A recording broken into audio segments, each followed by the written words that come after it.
would just pray that as we start this new week, you would give us insight, wisdom, as we seek to understand the overview of the entire Old Testament. In Jesus' name, amen. Okay, this is, I guess we can start now.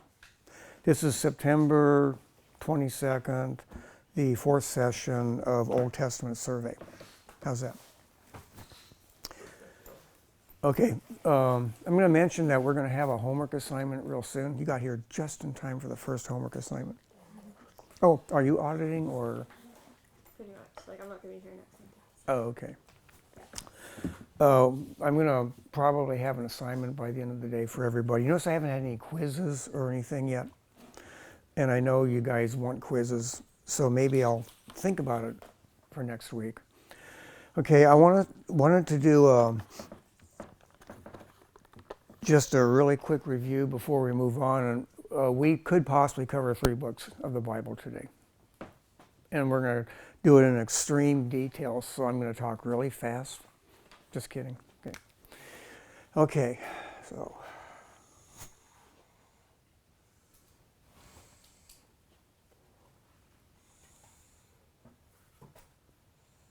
Okay.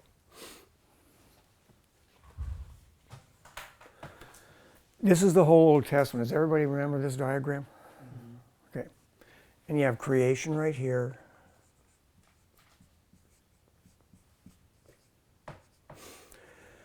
And I'm not going to do this chronologically, but just because I really need like an 8-foot blackboard to do that. Morning. Tell me your name again. Rock.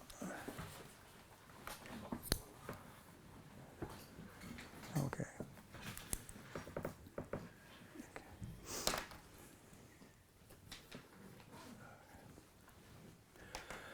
If you want to sit at the table, you're welcome to sit right here if you don't mind sitting silent. Okay, you can take notes okay there? Yeah. Okay. Thank you. Okay, this is just kind of like a diagram of the entire Old Testament. And as I draw this, does it look familiar to people? I mean, like you would know what everything is. Yeah. Creation right here, and right at this point right here. Does anybody know what that point would be? The 2 kingdoms. Mm-hmm. The divided kingdom.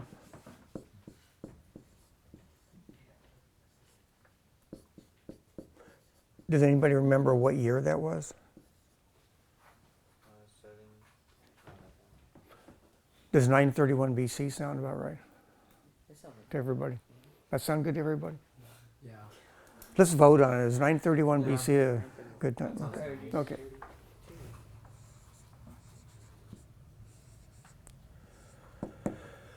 Okay, so that's the creation, and I'll just go ahead and let's just say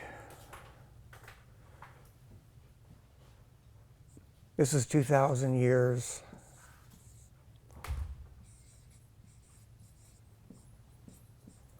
For Genesis 1 through 11. And then for the patriarchs, who knows who the patriarchs are? Kenny does. Keenan. The 3 patriarchs are Abraham, Isaac, and Jacob, but sometimes some people like to count Joseph too. Okay.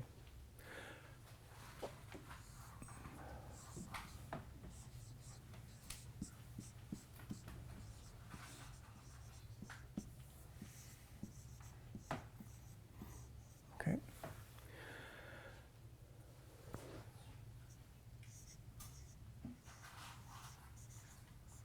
Okay. So that's basically, what book is that? Genesis. Okay. So Genesis covers a whole lot of time, right? About 2,400 years, assuming a late creation date of like 4004 BC. If we do the Usher chronology or the Sir Isaac Newton chronology. What book is after Genesis? I think it's Exodus. Exodus. That's very good.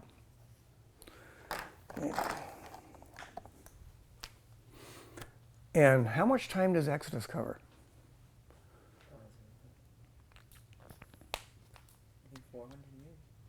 Say 400, 430 plus 1 year, maybe. Okay. So we have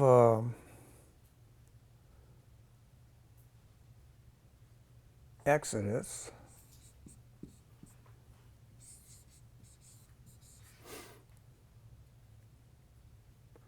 We'll go ahead and call it 430 years. Some books are going to say 430, some are going to say 400, and some are going to say 275. It depends upon where you start your dating, the 400 or the 430 years. Okay, so that was the Exodus. Going from about chapter 3 of Exodus all the way to the end of all the way to the end of Exodus to chapter 40, how much time is involved in that? From chapter 3, or we could say chapter 6, chapter 3 all the way to chapter 40. How much time is that? 12 months. Hmm? 12 months. That's right. Yeah. It's just 12 months. And then if you look at the book of Exodus, you can put Leviticus with it too, because when they went to Sinai to receive the law, part of the law was Leviticus, and of course the Ten Commandments and Exodus and stuff. So what's after Exodus and Leviticus? What's after that? Numbers.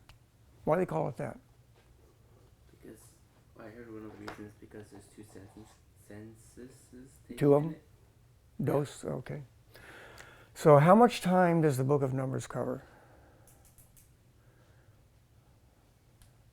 40 years? Yeah. Okay. 39 or 40, okay. Calculators. And what book is tied to, what's after Numbers? Deuteronomy. And when was Deuteronomy written? Like the last 2 months of Moses' life or something. The last 1 month. It's written is in the 39th year, 11th month. They started the book of Deuteronomy, just the very last month. So Numbers and Deuteronomy. What's after Deuteronomy? Joshua. How long, what kind of time span is that book? We haven't covered that stuff yet, but anybody have a clue? 17 years. No, 30 years is about right, about the life of, see, Joshua is, say, 40, yeah, about 40, 50 years max. But most of the book is just the 5 to 7 years of the conquest. So you have Joshua,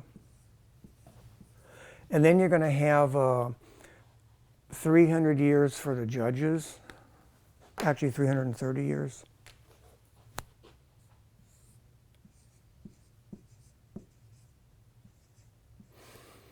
And then you're going to have the United Kingdom, not referring to Great Britain, but does anybody want to hazard a guess as to what the United Kingdom is? Israel. What's that? Israel. Who is king? Saul. Saul, David. David, Solomon. Okay.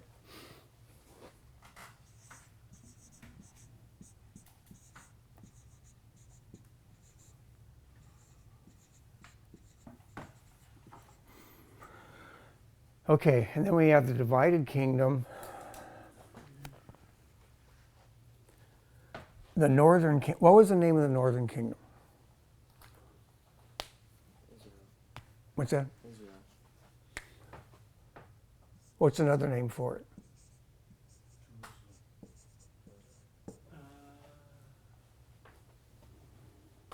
Israel. It's referred to by these other names in the prophets a lot. Ephraim. Ephraim, yeah. Ephraim.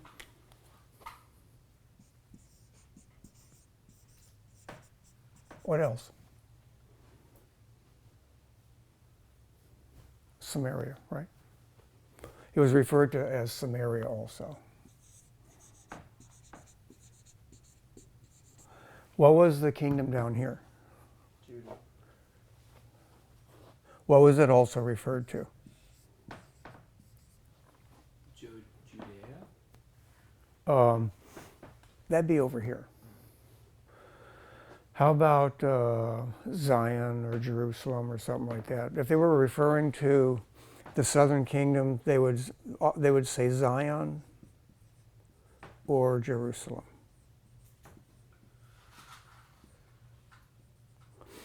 What's this little gap right there? Yeah. What's that? You said it first. It was captivity. And how long was the captivity?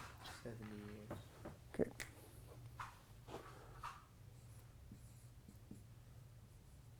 When did it start? 586. Usually the one they're going to give you is the one that starts in 605 first.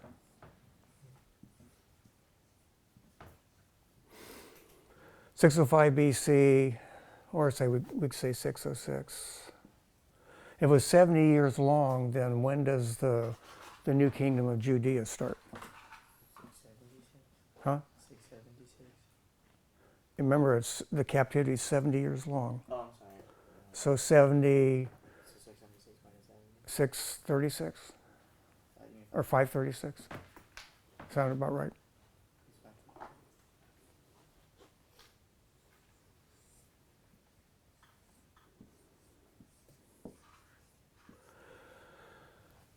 Okay, when did the northern kingdom end? At the end of that line. That's right, but can you put a date on it? 721. What? Is 721? That's right. Yeah.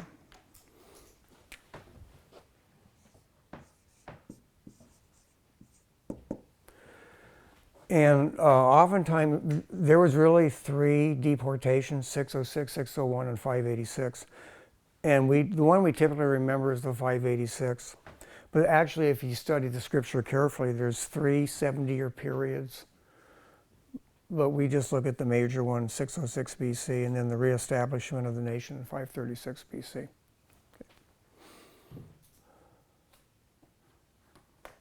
Okay. When we have a quiz, that's probably what it's going to be. Just because from now on, we'll spend some time just to do the entire Old Testament. And then as you kind of like have the framework memorized, and actually you don't even need this much detail. If you can draw that funny looking line and be able to put a few dates on it and stuff, and know which books happened in what general area, as we go along through the semester, you'll more and more be able to fit in the prophets. Do they go up here? Do they go down here? You know, all that stuff will be listed for you. But we'll start off really simple. So next week, we'll have a quiz. And then shortly after that, we'll have our first paper. I always pour coffee, it takes away my voice. Okay, so we're actually starting the book of Numbers today, and I want to get through the book of Numbers and Deuteronomy and possibly Joshua today.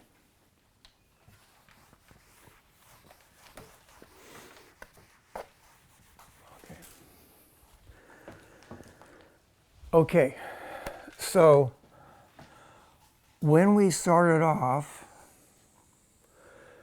we were doing the book of Genesis. What was the purpose of the first 11 chapters of Genesis? Anybody remember?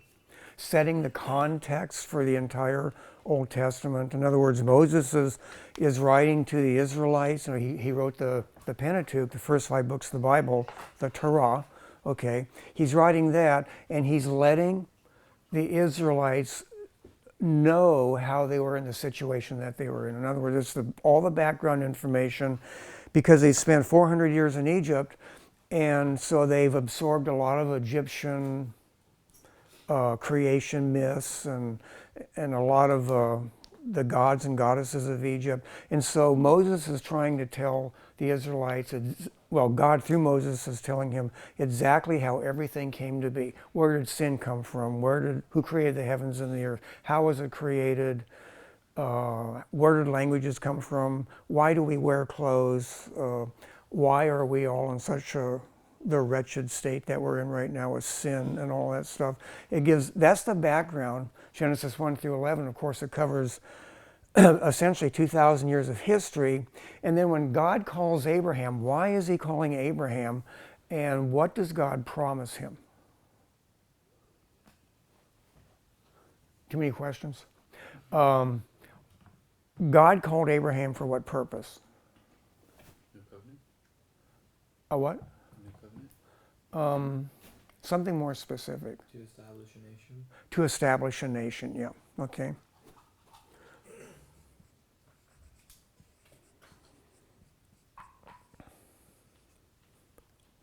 And basically, if you look at the Abrahamic covenant, it's going to be a reestablishing of the Noahic covenant and the Adamic covenant.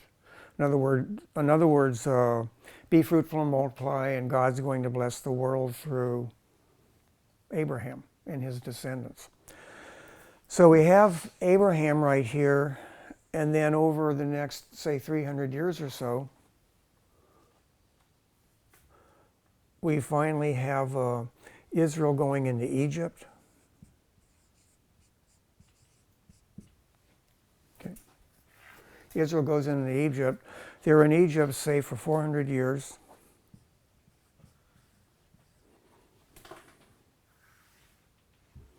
Remember when we figured out the exact number of years? Wasn't it like 369 or something like that, or 330? Remember when you just take from the time Abraham was born? Can anybody remember when Abraham was born? 1948. Oh wait, no. Well, that's actually Creation from the time. Genesis class. That's from the date of creation, yes. But according to the textbook that I'm using, they're going to say 2156 BC. That's when Abraham basically was born. And then, of course, when he's 75, he goes into the, I'm just going to call this like 350 years for the time being. So Abraham was born 2156 BC. I'll put it up here.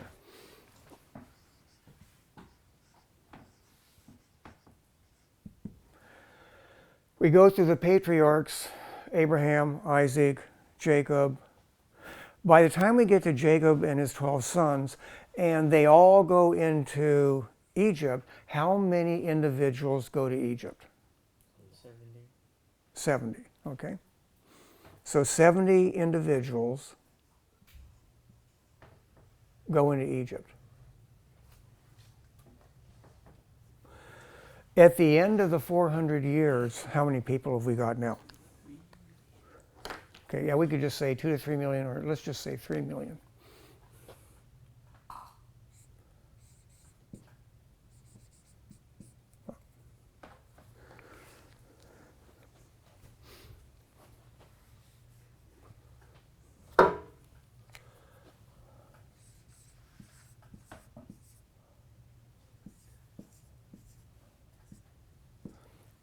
Three million people.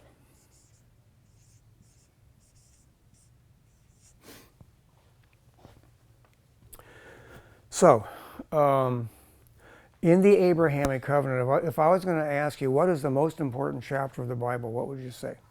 Genesis chapter 12. Why? Why is it so important?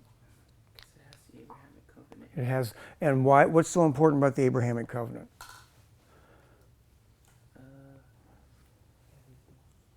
Well, Jesus came from the Abrahamic covenant.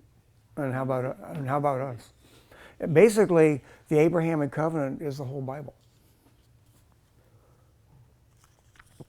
Everything that we see is going to be the working out of the Abrahamic covenant. So we have this 400-year period, and then of course we have what did Moses do with the Israelites? He took them out of what country? Egypt. Okay, and then what do we call that when basically they left Egypt? What do we call that? The Exodus. The Exodus, okay. So this was the Exodus. And then when they leave, say from the parting of the Red Sea, or let's just say leaving Egypt, parting of the Red Sea, how long does it take to get to Mount Sinai? And I didn't teach this in this class last week. It was just, Is it 40 years? no, just to get to Mount Sinai to receive the law. It was like 10 months? 3 months. 3 months. Yeah. So it takes 3 months to get to Mount Sinai, and then they're at Mount Sinai for how long to receive the law? Think about the answer that you gave me earlier and subtract 3 months from the answer that you gave me. 9 months. 9 months, yeah. They were actually at Mount Sinai for 9 months. So we can just call that 1 year. Okay. Now in the Abrahamic covenant, what was God doing with the Abrahamic covenant? God wanted 3 things. To make a nation, you need what? People, law, and the land. Yeah. You need people.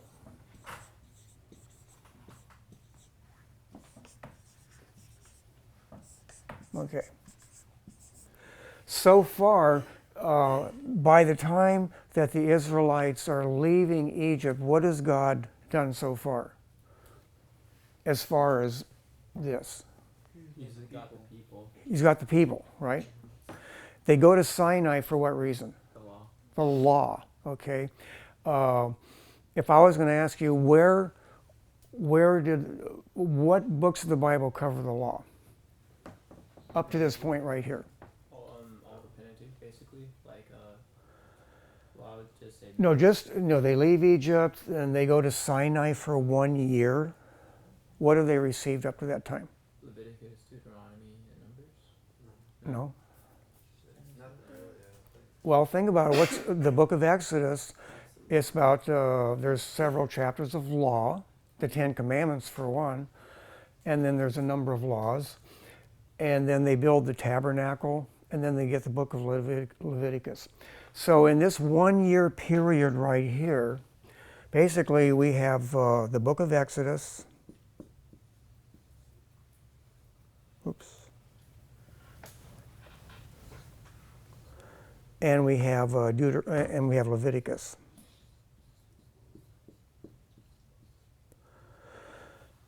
All that was received in just that 1 year period. Okay, I am going to erase all of this right now, and you, if you're recording this or putting down your notes, don't erase it. I just need more room on this board here. I'm kind of like giving you an introduction to the book of Numbers. Okay.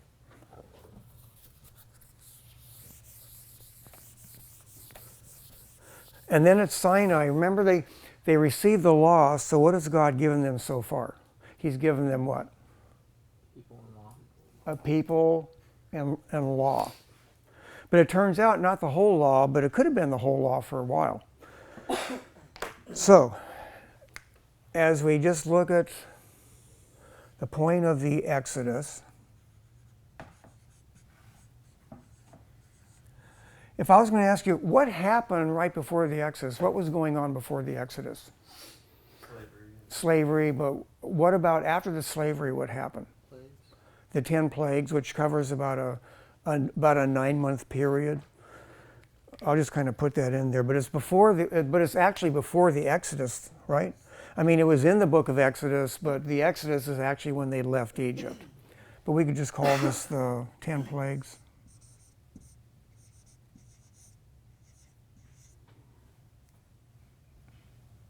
How do you spell plague? P-L. In there. You right after G.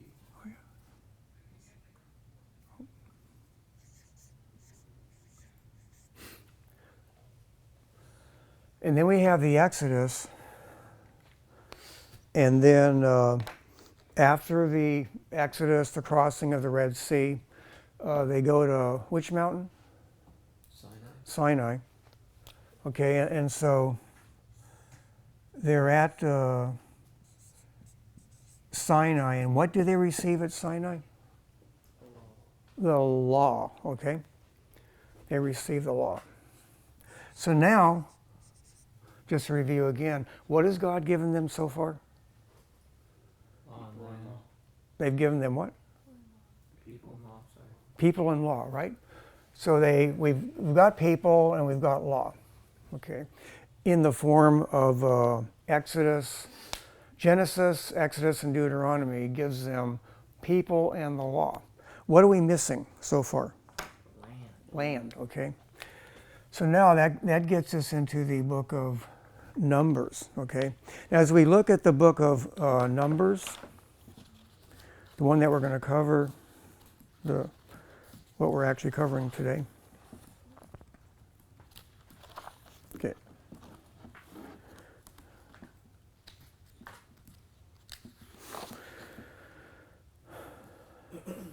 Okay. We have the book of Numbers here. Oh, can anybody remember the date of the Exodus? When did it occur, according to what most scholars think? 1445 BC. Okay.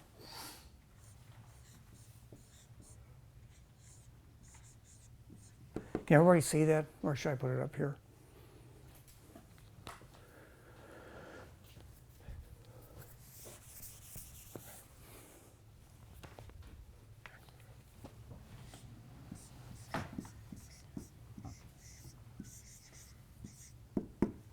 (1445 BC). Who was the man that led the Exodus?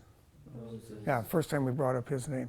Can anybody figure how old was Moses when that occurred? 70? I thought he was 80. What's that? 80. 80. Yeah. that's right. So Moses is 80 years old. So if you know that Moses is 80 years old, could you figure out when Moses was born? What year? Yeah. How? Could you minus 80 from 1445 BC? What would you get? Oh, you add it. Yeah. What would you get? 1525 BC. Yeah, 1525 BC. Okay, so Moses is 80 years old.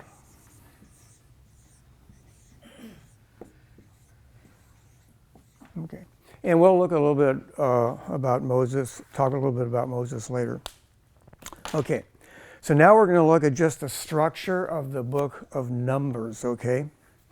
First of all, let's just give a very short introduction, then we'll look at the book a little bit. So in Numbers, there are two generations of Israelites that are contrasted with each other. The first generation participated in the Exodus, and they lasted all the way up until the time that God was going to let them enter the land. But something happened. Anybody know? They got scared. They got scared. Why? What scared them? The giants. The big people, right? Yeah, How big were those people? pretty big. About 6 feet tall. No, bigger. Bigger than that? How big? Like 9 feet. 9 feet? 10 feet? Well, Goliath was like 8 or 9 feet, right? Goliath was 9'6". Yeah, and he was one of the smaller ones. He was one of the smaller of the giants.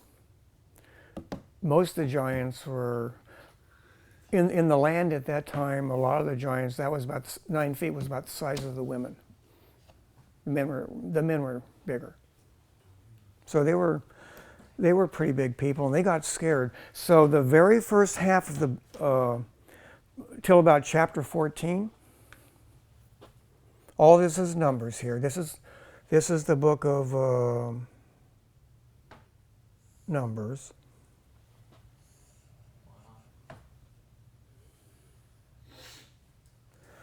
So Numbers basically is going to start right at this point at 1444 BC. Remember, they're at Mount Sinai for 1 year. So 1 year, in that 1 year period here, that makes it 1444 BC that they're going to be entering the land. And it's basically, the first or second month of the year. So 1 full year here, and then 1444 BC is when it starts. And it's going to take you all the way through to about Numbers chapter 14. So basically, this first generation of people, first generation of people start here, And God talks about them all the way up until about Numbers 14. So it's just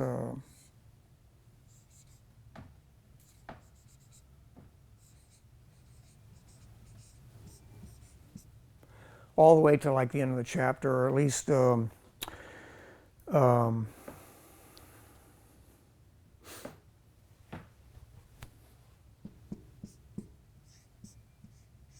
all the way through that chapter there. And this is just like, a broad overview of what the book is about, okay? And then there's going to be a 37-year period where they wander in the wilderness.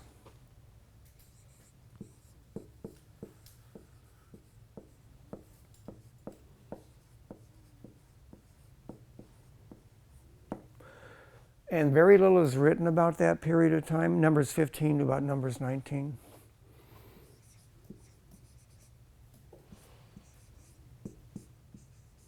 That's that wandering period of time. And then, what's God doing in that 37-year period? Rooting out the first generation. Yeah, what's happening to the first generation? Dying. They're dying off, okay? And then God is going to do something else again. What's he going to do? Resurrect the second generation. What's that? Yeah, the second generation, everybody that's under 20 years old is going to be the second generation. And so, basically, we have this period right here, and basically, that this is like about a 1-year period, and this is about a 1-year period where they're getting ready to enter the land, and that's going to be it's a 1-year period, but it's the 40th year.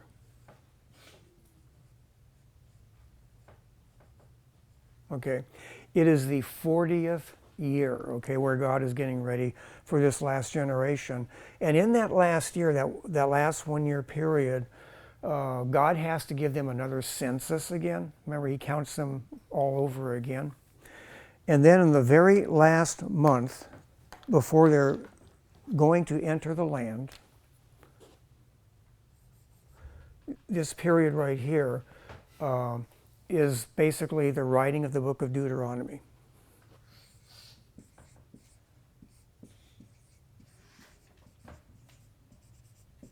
Okay. So this is kind of like extra, but basically Numbers is going to be basically a 40-year period. And the focus is the first part of the book, first 14 chapters, is on the first generation and their failure, their unbelief. And then the second generation, basically after 37 years of wandering, there's that 1-year period, and God is doing everything again that he did over here, except this time when the people are ready to go into the land, do they chicken out? No, they're ready to go at that point. They said, please do not send us back into the wilderness. Was it the last one, the 40th year or the 39th year? It's the 40th year. Yeah, otherwise it'd be 39 and 40, that'd be 2 years. But the very last year is when God is getting them ready for all that other stuff. So for the first generation, their story begins in Exodus 2:23 and continues through Leviticus and into the first 14 chapters of Numbers. So this first generation, Exodus 2:23,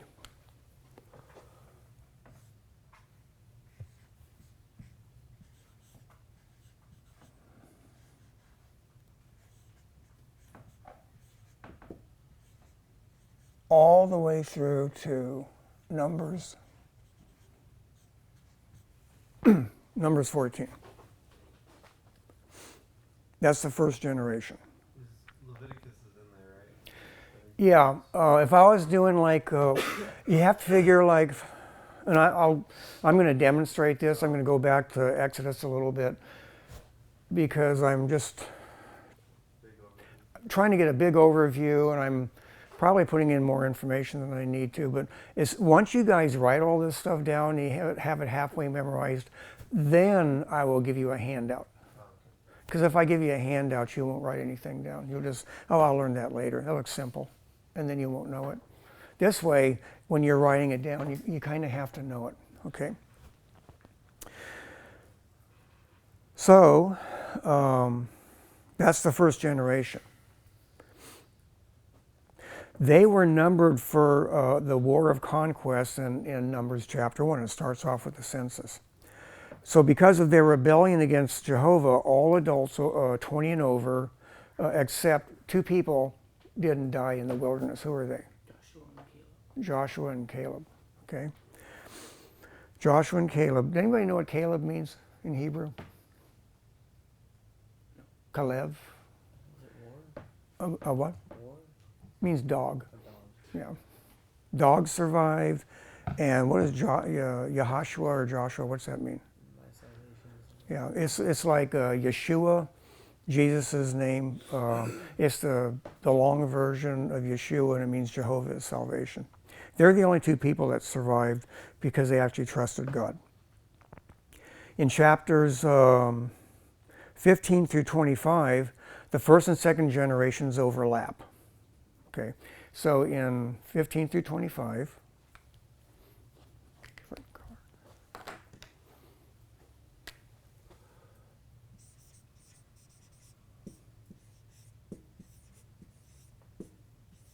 the generations overlap.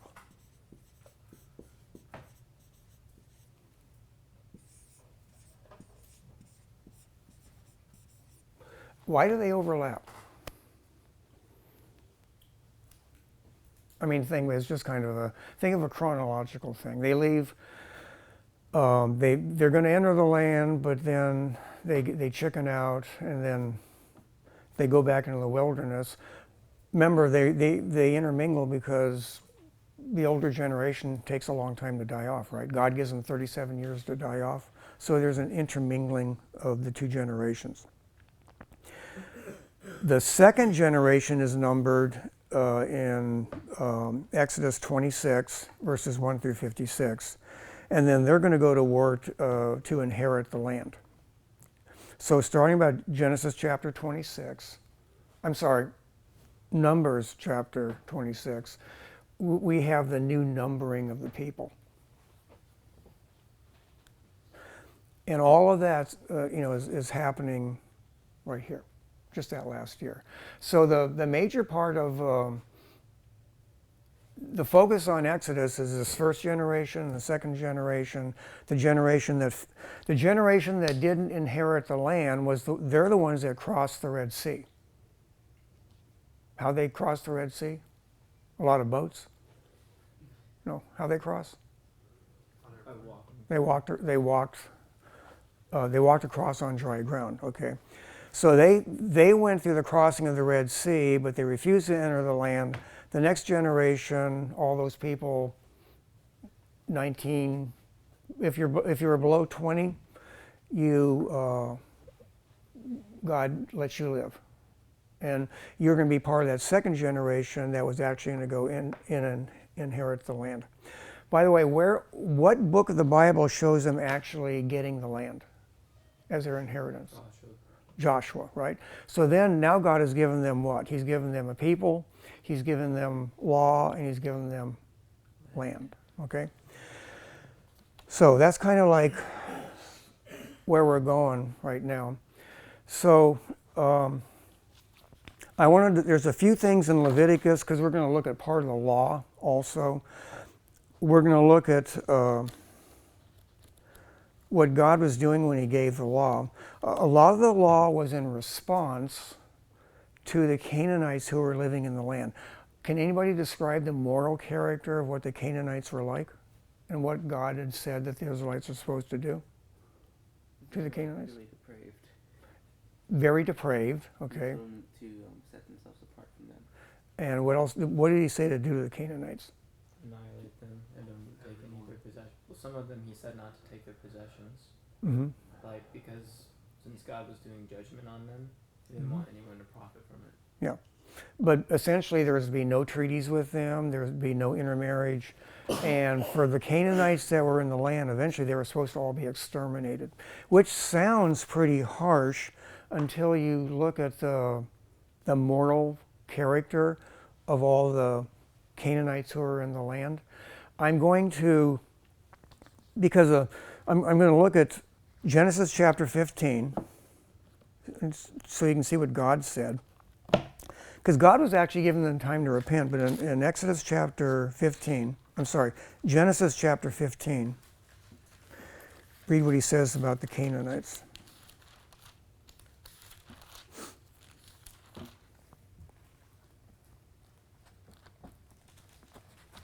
Okay. When God is confirming the covenant with Abraham, God says to Abram, starting at verse 13 of Genesis chapter 15, then he, God, said to Abram, know certainly that your descendants will be strangers in a land that is not theirs, and will serve them, and they will afflict them 400 years. And also the nation whom they serve I will judge. Afterward they shall come out with great possessions. Now as for you, you shall go to your fathers in peace. You shall be buried at a good old age, but in the fourth generation they shall return here, in other words, to the land of Canaan. And then God says, for the iniquity of the Amorites is not yet complete. So in other words, Abraham and his descendants could not have the land because the sin that the Amorites were committing, the Canaanites, was not at the point where God was ready to judge them. In other words, it was going to be another up to 600 years before God was going to judge the Canaanites. And by the way, lest you think God was being too harsh, because from our perspective, this is how we read it. You know, how could God say, exterminate every man, woman, and child, kill the babies? I mean, we have to look at what was going on in the land of Canaan at the time that the Israelites were going to enter. If you look at the moral fiber of those in Sodom and Gomorrah, basically, remember God judged Sodom and Gomorrah? When we get down to God having to judge the rest of the Canaanites, basically they had degenerated to the point where they're all acting like what they did in Sodom and Gomorrah. So in Leviticus chapter 18, there's a series of laws that are given, and we're going to go ahead and turn to Leviticus 18. And because typically we try to justify why God did what he did. Wasn't that cruel and unusual punishment? Usually we're basically telling God that he was unjust and unfair when he was basically destroying the population there. But one thing we got to remember now, I'm going to go ahead and erase this.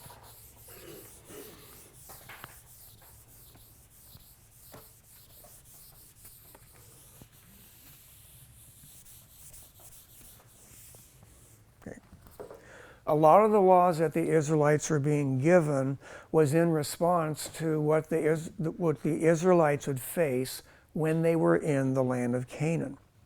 And if we look geographically at, see, here's the Mediterranean Sea, also called the Great Sea.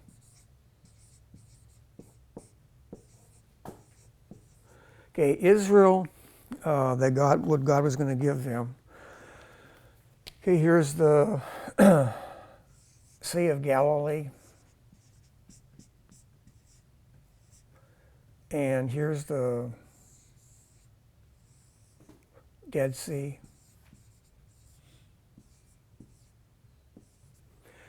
Down here is Africa.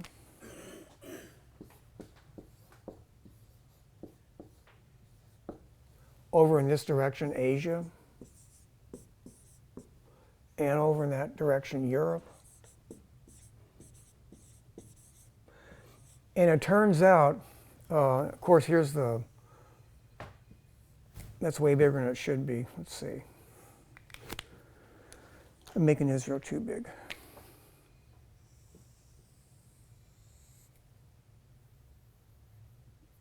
Okay. Say Israel is right here. So you got Asia over here, Europe over here, Africa down here.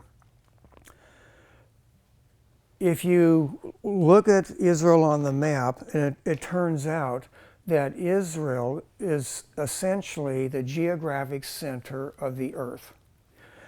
All the trade routes going from here down to here, they went through Israel. All the trade routes from here to here, in other words, everybody was going through Israel. And it was at this point right here where they were the most morally degenerate. So for instance, if I gave you an example, I'm going to just give you one example. It's assumed or it's theorized that syphilis came from sheep. In other words, when people started first getting syphilis, they got it from sheep. And then of course they spread it to other human beings through sexual intercourse. How do they get it from the sheep? They got it from sexual intercourse with sheep. So in other words, as we look at the laws here, I'm just going to read some of them. He's going to tell you some of the things that he was doing here. So here's what God says, okay? So as far as, they were worshiping the fertility goddesses there. The only way you could get the gods and goddesses aroused in order to fertilize the earth so there'd be new crops and all that stuff was the people had to stimulate the gods, the people themselves, by having sexual orgies themselves in their worship of the god. That got the gods excited, and then the gods fertilized the earth for new growth. That was essentially why they did what they did. I know David Guzik, he's alluded to it a number of times. The worship of Baal involved the grossest forms of immorality imaginable, okay? And that's what was going on here, and it got so bad here. And think of it, this is the crossroads of the entire known world at that time.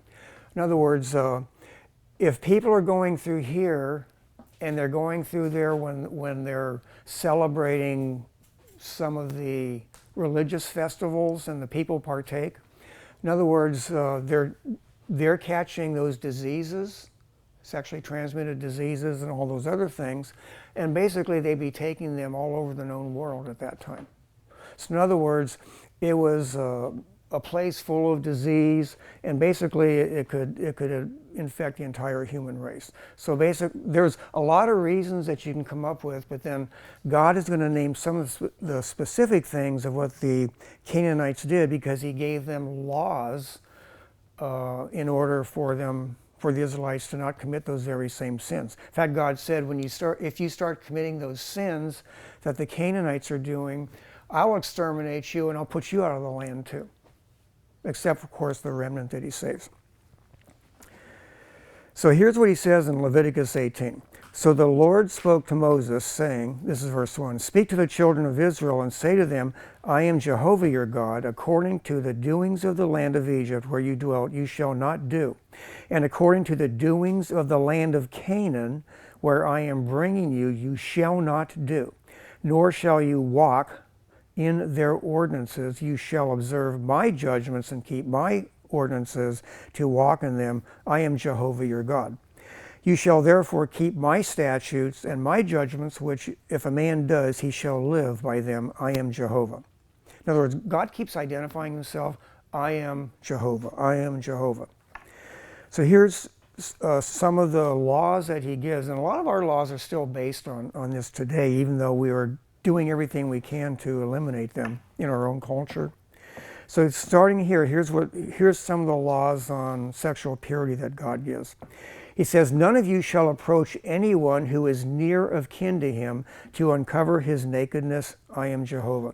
Uncover his or her nakedness, that is a euphemism for having sexual intercourse with that person. "So the nakedness of your father or the nakedness of your mother you shall not uncover." So now we're talking about sex with your parents. Remember, this is what the Canaanites were doing. Okay. She is your mother, you shall not uncover her nakedness. The nakedness of your father's wife you shall not uncover. It is your father's nakedness. The nakedness of your sister, the daughter of your father, or the daughter of your mother, whether born at home or elsewhere, their nakedness you shall not uncover. In other words, sexual intercourse with your siblings. The nakedness of your son's daughter or your daughter's daughter, their nakedness you shall not uncover, for theirs is your own nakedness. The nakedness of your father's wife's daughter, begotten by your father, she is your sister, you shall not uncover her nakedness. You shall not uncover the nakedness of your father's sister, she is near of kin to your father. In other words, no sex with your aunt. You shall not uncover the nakedness of your mother's sister, for she is near of kin to your mother. You shall not uncover the nakedness of your father's brother. You shall not approach his wife, she is your aunt. You shall not uncover the nakedness of your daughter-in-law, she is your son's wife. You shall not uncover her nakedness. You shall not uncover the nakedness of your brother's wife. It is your brother's nakedness. You shall not uncover the nakedness of a woman and her daughter, nor shall you take her son's daughter or her daughter's daughter to uncover her nakedness. They are near of kin to her, it is wickedness. Nor shall you take a woman as a rival to her sister to uncover her nakedness while the other is alive. Also you shall not approach a woman to uncover her nakedness as long as she is in her customary impurity. Moreover, you shall not lie carnally with your neighbor's wife to defile yourself with her, and you shall not let any of your descendants pass through the fire to Moloch, nor shall you profane the name of your God. I am Jehovah. You shall not lie with a male as with a woman. It is an abomination. No homosexuality, in other words. Nor shall you mate with any animal to defile yourself with it, nor shall any woman stand before an animal to mate with it. It is perversion. So in other words, in the land of Canaan, they were basically having sex with animals. So God says, he puts it in the law, you shall not do it. He says it is perversion. Do not defile yourselves with any of these things, for by all these the nations are defiled, which I am casting out before you. For the land is defiled, therefore I visit the punishment of its iniquity upon it, and the land vomits out its inhabitants. You shall therefore keep my statutes and my judgments, and shall not commit any of these abominations, either any of your own nation or any stranger who dwells among you. For all of these abominations the men of the land have done who were before you, and thus the land is defiled, lest the land vomit you out also when you defile it, as it vomited out the nations that were before you. For whoever commits any of these abominations, the person who commits them shall be cut off from among their people. Karat is the Hebrew word, and it means to be exterminated. In other words, the penalty was death for any of those sins. Therefore you shall keep my ordinances, so that you do not commit any of these abominable customs which were committed before you, and that you do not defile yourselves by them. I am Jehovah your God. And if we look further and look at other laws, it turns out that when the Israelites, if they married the daughters of the land or the sons of the land, it's not that those people would become worshipers of Jehovah. It would basically drag you down to their level, and you would be committing their sins, as is going to be the case as we see later on in the Old Testament. So when God basically says that he's going to exterminate the people here, those are just the moral reasons that God is giving. So there's practical reasons, because all those diseases could infect all of mankind, but then there was just the moral degeneracy of the people. God said when they got to that point, God said he was going to exterminate them. And basically God said the entire land, all the land, they were guilty of those things. So it was the worst perverted place in the world at that time. Remember, that's where God set his standard. He put Abraham here. He brought him over from one corrupt culture, or the Chaldees, and he put him in the very most corrupt culture in the world at that time. And then God waited 600 years until their abominations had gotten so degenerate that God said it was time to exterminate the people.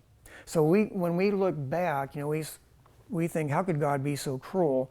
But in reality, God was removing a cancer, keeping them from spreading all those diseases and everything to the rest of mankind. Just as God removed Sodom and Gomorrah, so he removed all his plan, intent was to remove all the inhabitants of the land. So God said, you don't make any treaties with them, you don't marry them, you don't worship their gods. If you do, the judgment that would fall on the Canaanites, God said, is going to fall upon you. In other words, just because the Israelites are God's chosen people, if they chose to commit the sins of the Canaanites, God said, I will vomit you out of the land and I will exterminate you too. So that was the standard that God set up. So that's just some of the laws that were given at Mount Sinai. Other places in Leviticus, it's going to take a number of those laws. It'll talk about, like for instance, bestiality, having sex with animals. God would say that the man or the woman that has sex with an animal, first of all, the animal will be put to death, and that man or woman will be put to death. So in other words, God will actually give the penalties for all of those things too. Every single one of those things carries the death penalty. Every last one. So in other words, in God's sight, it was tremendous perversions. Let's go ahead and take a 10-minute break. Okay. We're just going to look at some of the things that Numbers records. In Numbers chapter 11, one of the things that is characteristic throughout the books, throughout the Pentateuch, is the fact that the Israelites are constantly complaining, and one of the things they complained about was the food. And Numbers just kind of talks about it, and it's going to just rehash the story of the manna from heaven. So anyway, we think of the manna as being a great blessing, but remember, how did the Israelites view it? They thought the manna was repugnant. They didn't like it. Remember, in fact, the name manna itself is a derogatory term. It means, what is it? But it's saying it in a very derogatory way. So anyway, now when the people complained, that's chapter 11, verse 1, it displeased Jehovah, for the Lord Jehovah heard it, and his anger was aroused. So the fire of Jehovah burned among them and consumed some of the outskirts of the camp. People cry out to Moses, and when Moses prayed to Jehovah, the fire was quenched. So he called the name of the place Taberah, because the fire of Jehovah had burned among them. Now the mixed multitude who were among them yielded to intense craving. Now the mixed multitude, these were Egyptians, in other words, foreigners who were amongst the Israelites who crossed the Red Sea, but they weren't really as dedicated to the Lord as to Jehovah as the Israelites were, but nevertheless their complaining infected the Israelites. So the mixed multitude who were among them yielded to intense craving. So the children of Israel also wept again and said, who will give us meat to eat? We remember the fish which we ate freely in Egypt, the cucumbers, the melons, the leeks, the onions, and the garlic. But now our whole being is dried up. There is nothing at all except this manna before our eyes. In other words, it was God's provision for them. It was a complete food. But the people looked at it with disdain. Now the manna was like coriander seed, and its color like the color of bdellium. The people who went about and gathered it and ground it on millstones or beat it in the mortar, cooked it in pans and made cakes of it. Its taste was like the taste of pastry prepared with oil. And when the dew fell on the camp in the night, the manna fell on it. Then Moses heard the people weeping throughout their families, everyone at the door of his tent, and the anger of Jehovah was greatly aroused.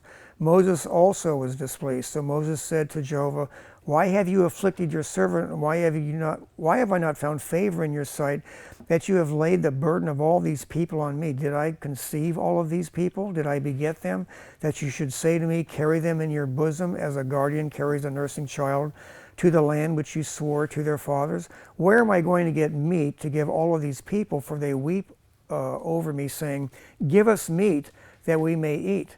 I am not able to bear all these people alone, because the burden is too heavy for me.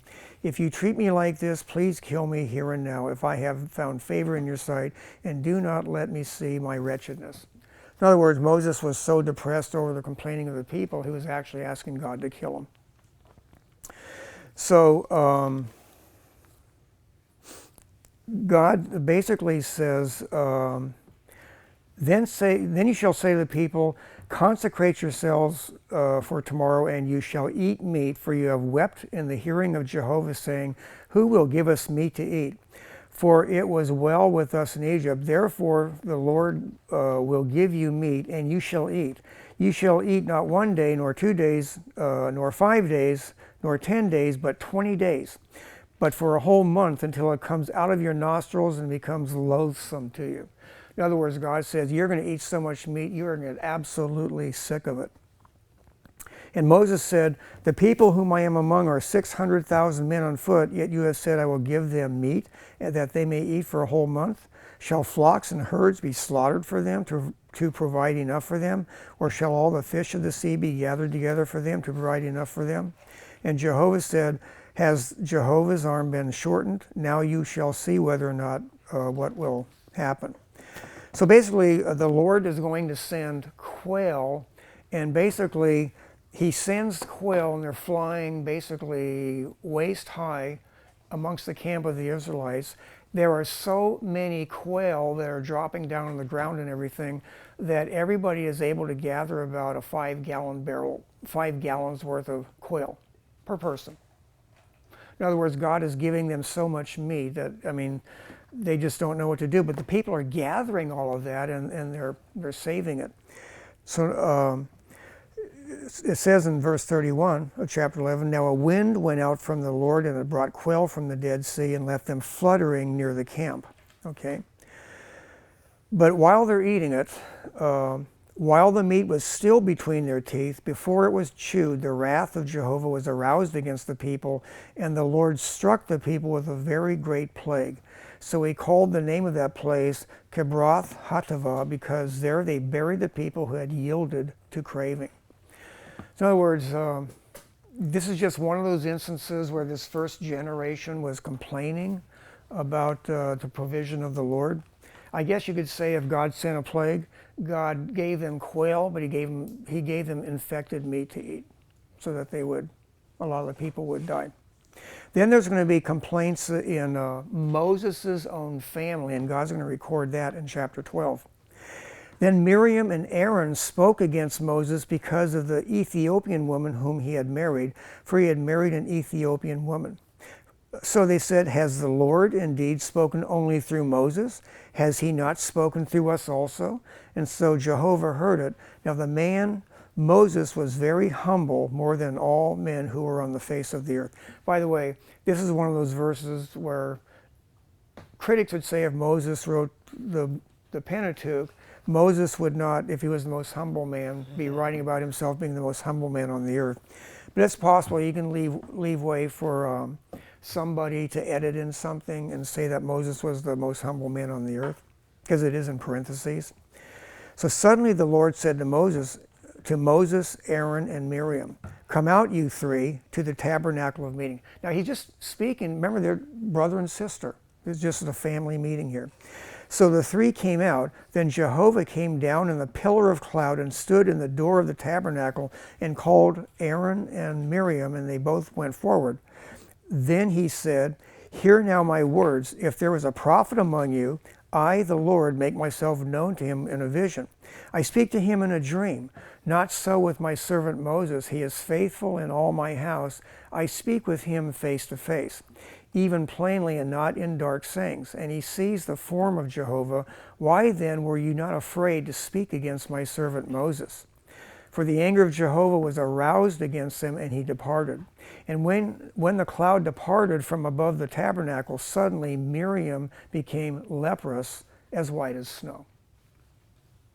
If you might wonder, why not Aaron? Because if Aaron had ever had leprosy or something like that, he'd be disqualified from being a high priest if he'd ever had something like that. But also, it would seem like that Miriam was the one that instigated the complaining against Moses. Remember, Miriam was the oldest. Aaron is 3 years older than Moses, and Miriam was old enough to watch Moses float down the Nile River and talk to Pharaoh's daughter. So she was probably 8 to 12 years old at that time. Then Aaron turned toward Miriam, and there she was, a leper. So Aaron said to Moses, "O my Lord, please do not lay this sin on us in which we have done foolishly, in which we have sinned." Moses cries out to the Lord, saying, "Please heal her, O God, I pray." Then Jehovah said to Moses, "If her father had but spit in her face, would she not be ashamed 7 days? Let her be shut out of the camp 7 days, and afterward she may be received again." So Miriam was shut out of the camp 7 days, and the people did not journey till Miriam was brought in again. And afterward the people moved from Hazeroth and camped in the wilderness of Paran. Okay, so that was a little family squabble that occurred when there's a little sibling rivalry in the family. Miriam and Aaron saying, "Hey, God speaks to us. How dare you give us orders? You're the youngest. How dare you give us orders?" So when God punishes Miriam, maybe your parents have done this to you. You might get a spanking or something like that, but maybe you won't get a spanking, but you'll be told to stay in your room and contemplate what you did for a while and then when you've come to the proper attitude, then you can come out of your room. Happened to me numerous times, more times than I can remember. So it's at that point then where they're getting ready to enter the land, and they're going to send out the spies. Okay, so we're looking at towards the end of the first generation here. They've already been numbered. God has got them ready to go to war, but they decide that they want to send some spies out.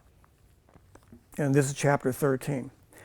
So the Lord spoke to Moses, saying, "Send men to spy out the land of Canaan, which I am giving to the children of Israel." So of course, they're going to send out 12 spies, one spy from each tribe. And then also, these are the names of the men whom Moses sent to spy out the land. And Moses called Hoshea, the son of Nun, which is Joshua. And of course, Caleb, being the other guy that survives. They go into the land, they're in the land for 40 days, and they do come back and indeed say it is a land flowing with milk and honey. By the way, that phrase, which is used like 21 times in the Old Testament, what does it mean? A land flowing with milk and honey. When they say it's flowing with milk, it means that the land is full of pastures, lots of green pastures. In other words, it can support tremendous amounts of flocks and herds of cattle and sheep and goats and stuff. And of course, those goats eating all that green grass are producing lots of milk, which gives you lots of butter and lots of cheese and kefir and yogurt and all those things. And then it says that it was a land of honey. Because the land was so fertile, so green, so beautiful, bees were busy everywhere, pollinating. And so where bees are busy pollinating, there's lots of honey. So the fact that there was a land flowing with milk and honey speaks of the lushness and the fertility of the land. And all the spies bring back that report. But then there's going to be a negative response. So anyway, the spies, their report states in verse 27, "It truly flows with milk and honey, and this is its fruit. Nevertheless, the people who dwell in the land are strong. The cities are fortified and very large. Moreover, we saw the descendants of Anak there." So the descendants of Anak. Anak is Hebrew for long neck. It doesn't mean that they were tall people with abnormally long necks, but they were just called long neck people. Maybe their necks were a little bit longer genetically than other people, but don't think of them like giraffes or something like that. But Anak does mean long neck. The Amalekites dwell in the land to the south. The Hittites, the Jebusites, and the Amorites dwell in the mountains, and the Canaanites dwell by the sea and along the banks of the Jordan. Then Caleb quieted the people before Moses and said, "Let us go up at once and take possession, for we are well able to overcome it." In other words, two of the spies are going to have faith. We can take it. Remember, God opened up the Red Sea, and God is on our side. But the spies had forgotten all of that stuff. But the men who had gone up with him said, "We are not able to go up against the people, for they are stronger than we." And they gave the children of Israel a bad report of the land which they had spied out, saying, "The land through which we have gone as spies is the land that devours its inhabitants. All the people whom we saw in it are men of great stature. Then we saw the giants, the descendants of Anak came from the giants, and we were like grasshoppers in our own sight, and so we were in theirs." By the way, if you read Genesis chapter 13, when the 5 kings go to war against the 4 kings, basically they, let me draw the Mediterranean here again.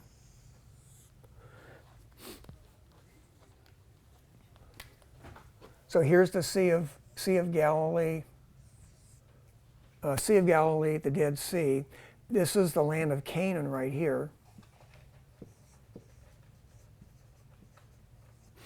On this side of the Jordan is the land of Ammon, Moab, and Edom. But before the Ammonites and the Moabites and the Edomites inhabited the land was inhabited by the Rephaim. Okay, I'm going to turn to Deuteronomy real quick, where Moses is reviewing this incident right here. Deuteronomy, first couple of chapters here.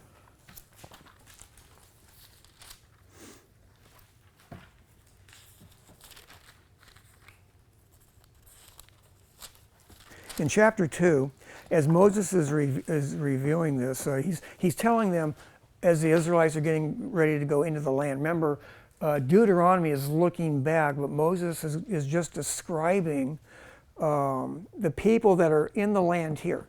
Now, the giants were destroyed on this side in Genesis chapter 13, but the same giants that were over here were also over here too. It's just that they weren't destroyed. But God removed the giants so that the sons of Lot and the sons of Esau could live over here. So that war with the 4 kings versus the 5 kings, they basically killed the giants on this side of the Jordan so that these new nations could be formed. But here's what Moses says. He says in verse 9, "Then Jehovah said to me, do not harass Moab, nor contend with them in battle, for I will not give you any of their land as a possession, because I have given Ar to the descendants of Lot as a possession." And then verse 10 of chapter 2, "The Ammon had dwelt there in times past, a people as great and numerous and tall as the Anakim. They were also regarded as giants like the Anakim, but the Moabites called them the Ammon." Okay, and then over to verse 20, "That was regarded as the land of giants. Giants formerly dwelt there, but the Ammonites called them the Zamzummim, a people as great and numerous and tall as the Anakim, but the Lord destroyed them before them." So in other words, God was basically getting rid of all the giants that lived in this area, and now God is going to destroy a lot of the giants that are here, and he's going to use the Israelites to do it. And we'll discover in the book of Joshua when we get there that all the giants were destroyed, but not the ones in Gath. Remember, where was Goliath from? He was from Gath, of the Philistines. So most of the giants were killed, but they weren't really finished off until the days of King David. So that was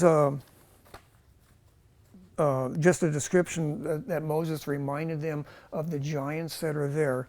And remember, it's not that the Israelites are little and they're seeing people that are our size, like say to somebody that's much shorter than us. Somebody that's 6 feet tall looks pretty tall. But hey, how about if even if they're shorter than us and they look at somebody that's 9, 10, or 11 or 12 feet tall? That's pretty tall.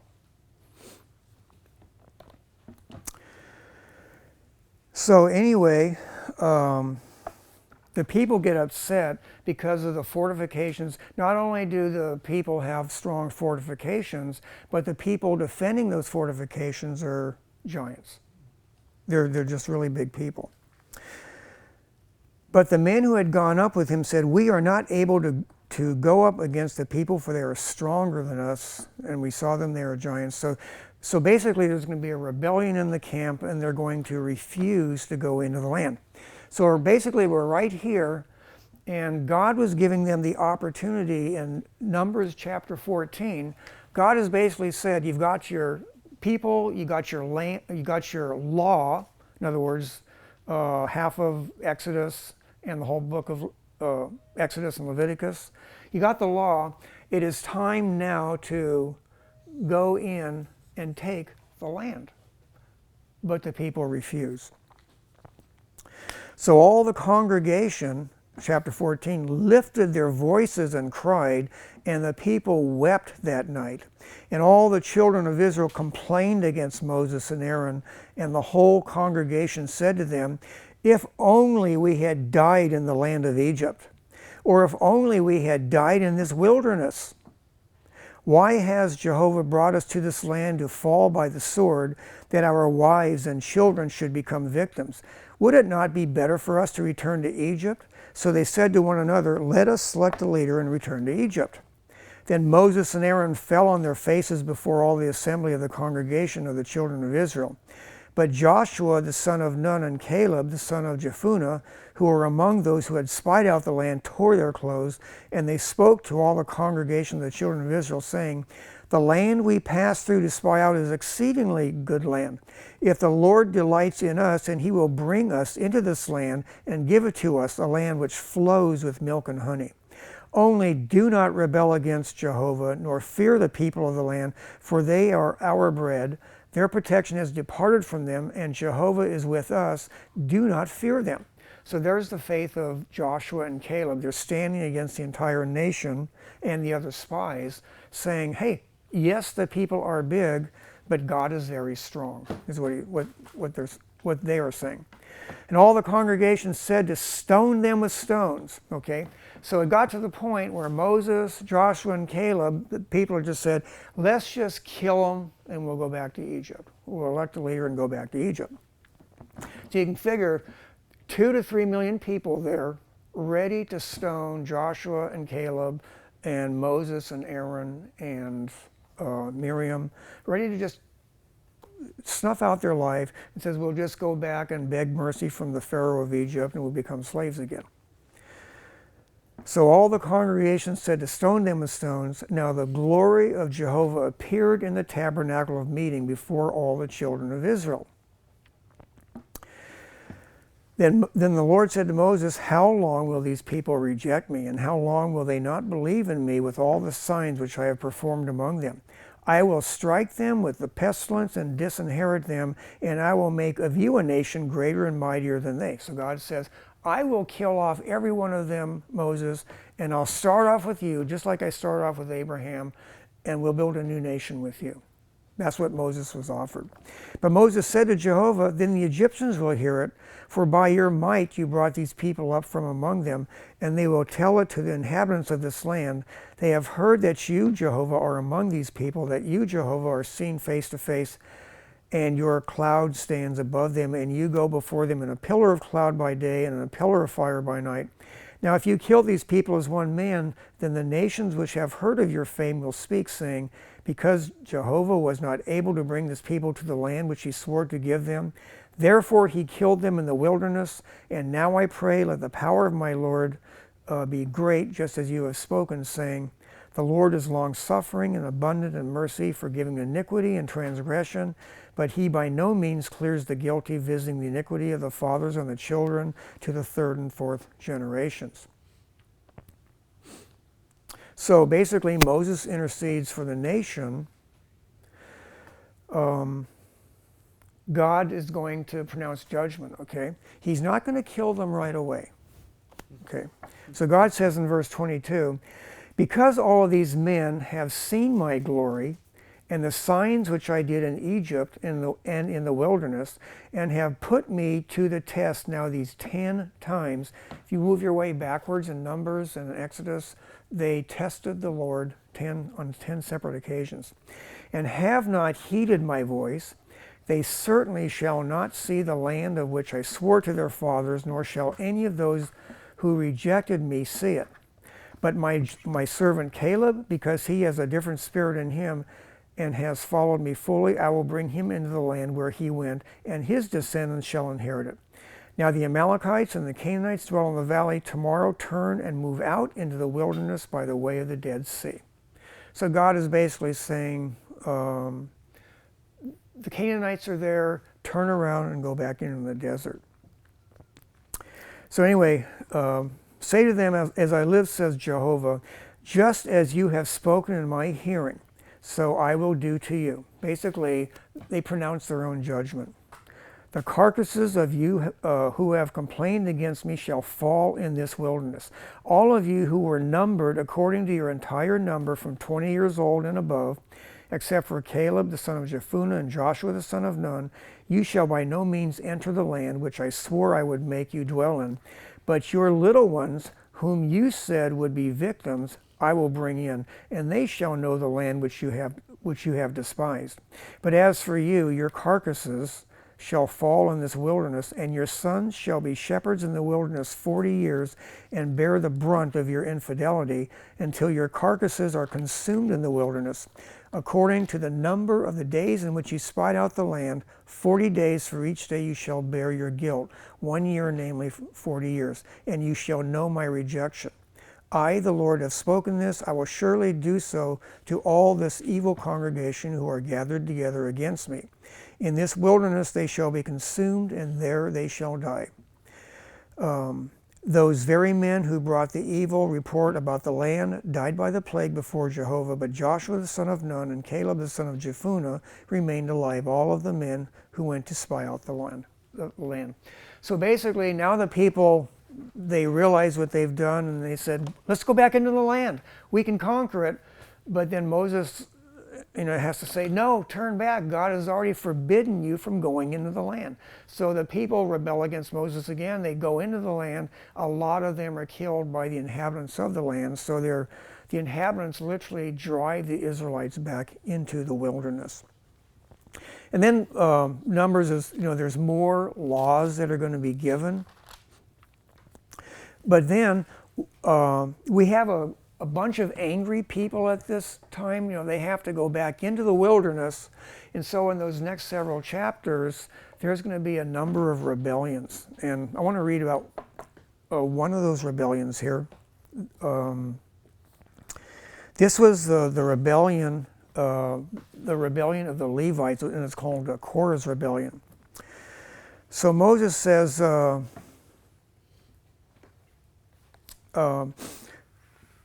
they're going to reject Moses' leadership. So when Moses heard it, he fell on his face, and he spoke to Korah and all his company, saying, tomorrow morning the Lord will show you who is his and who is holy, and will cause him to come near to him. That one whom he chooses he will cause to come. So anyway, God says to Moses, I'm going to give them a test, tell everybody to come, okay? And Moses sent to call Dathan and Abiram the son of Eliab, but they said, we will not come up. Is it a small thing that you have brought us up out of the land flowing with milk and honey to kill us in the wilderness, that you should keep acting like a prince over us? So now they're blaming Moses for not leading them into the promised land. Remember, the people refused to go, but now they're blaming Moses for not leading them into it. So they said, moreover, you have not brought us into a land flowing with milk and honey, nor given us inheritance of fields and vineyards. Will you put out the eyes of these men? We will not come up. So basically, they rebel at that point.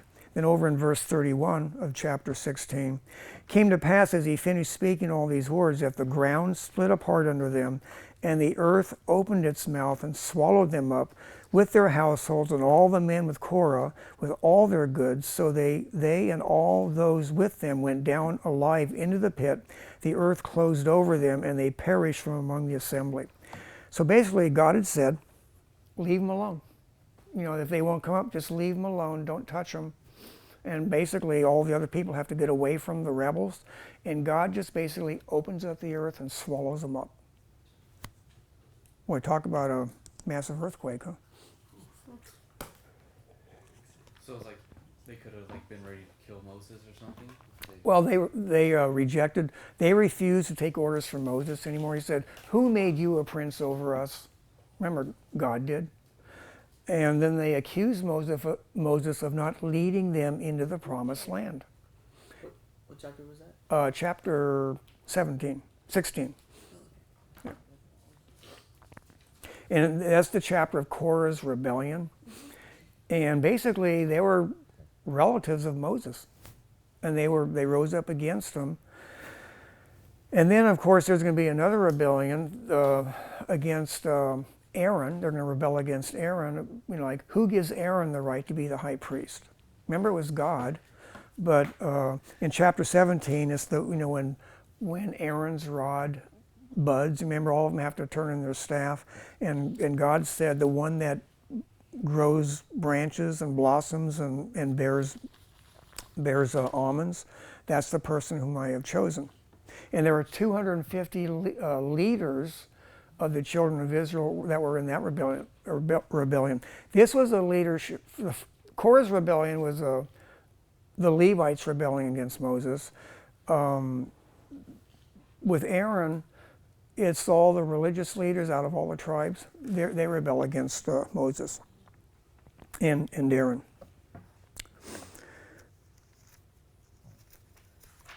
Basically, and there was 250 of those, and basically all of them are going to be killed.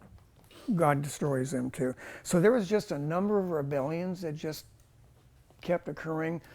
This first part right here, remember this is like 37 years here. And that gives you just a few instances of things that were happening during the wanderings in the wilderness. Remember, there's a 1 year here, and remember there's 1 year in Exodus, you know, for the total 40 years. And of course the last year right here. Okay, so we're going to have 37 years of wandering, and then God is going to get them ready to enter the land. And as we get to let's go ahead and I'm just going to focus on this right here. I think I'll put it above.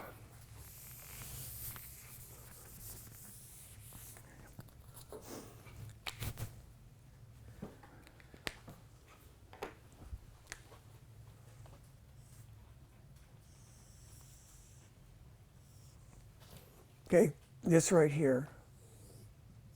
Okay, this little spot right here is all of this. It's just a 1 year period.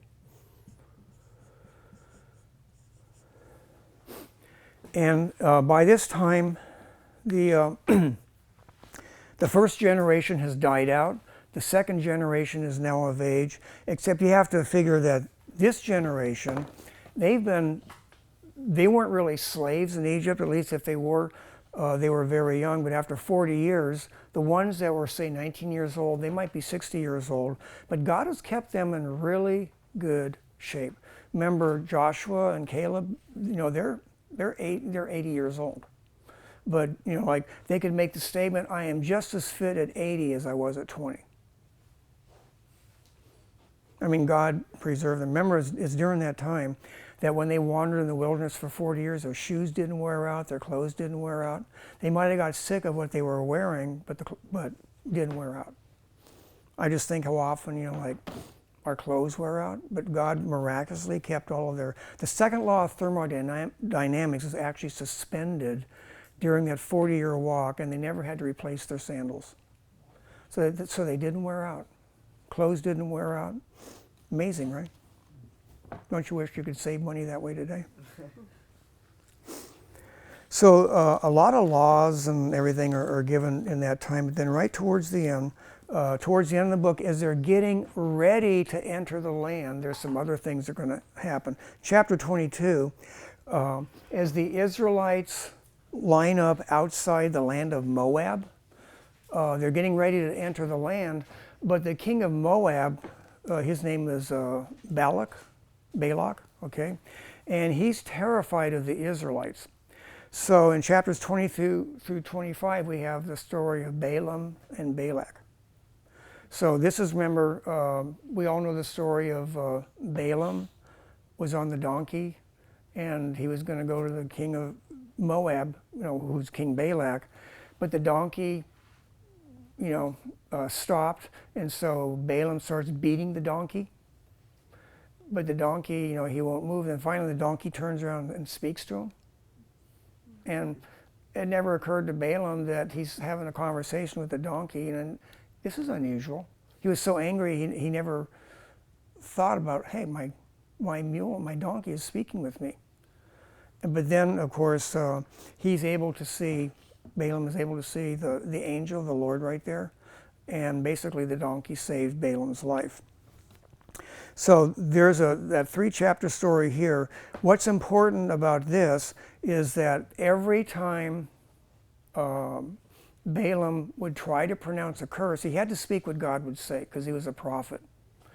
He's one of those strange people where God judges him and he's going to be killed in the conquest. In other words, he's listed as among the dead that the Israelites kill in the land.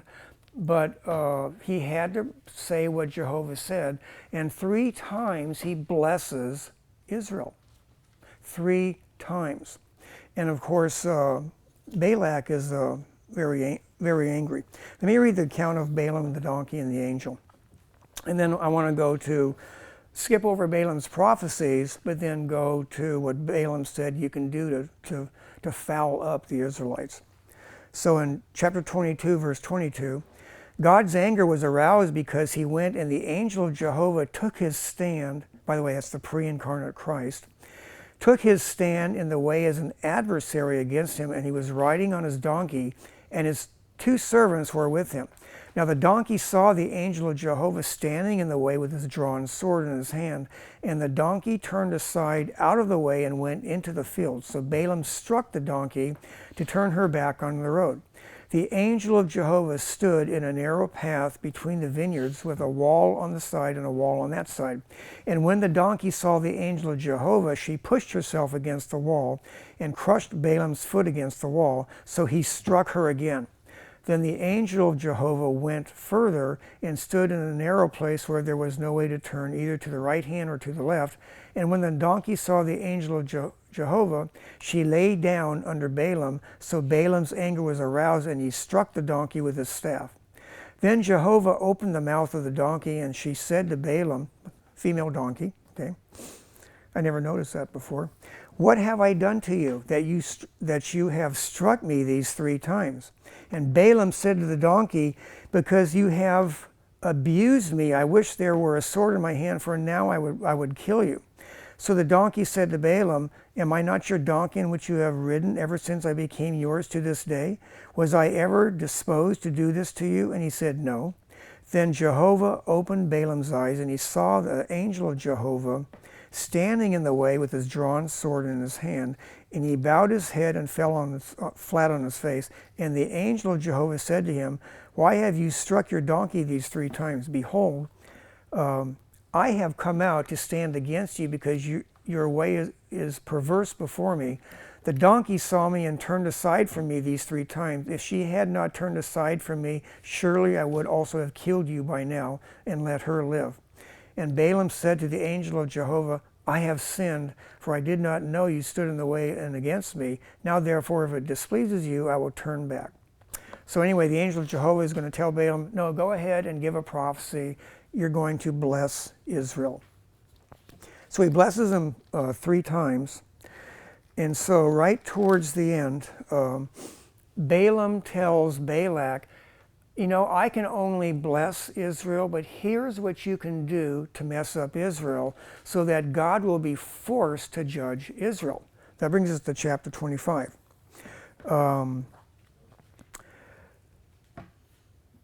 Now Israel remained in Acacia Grove, and the people began to commit harlotry with the women of Moab. They invited the people to the sacrifices of their gods, and the people ate and bowed down to their gods. So Israel was joined to Baal of Peor, and the anger of Jehovah was aroused against Israel. Even in the wilderness, the 2nd generation, as soon as the opportunity comes, and again, it's through the women of the land at that point, the very first thing they do is when the Israelite men start taking the Moabite women, the first thing they do is join in the false worship of the false gods. And of course, what does that worship entail? Committing sexual immorality. They fall into it just like that. I mean, it's really quick because they're basically they're waiting to go into the land, and this happens. By the way, as a sidelight,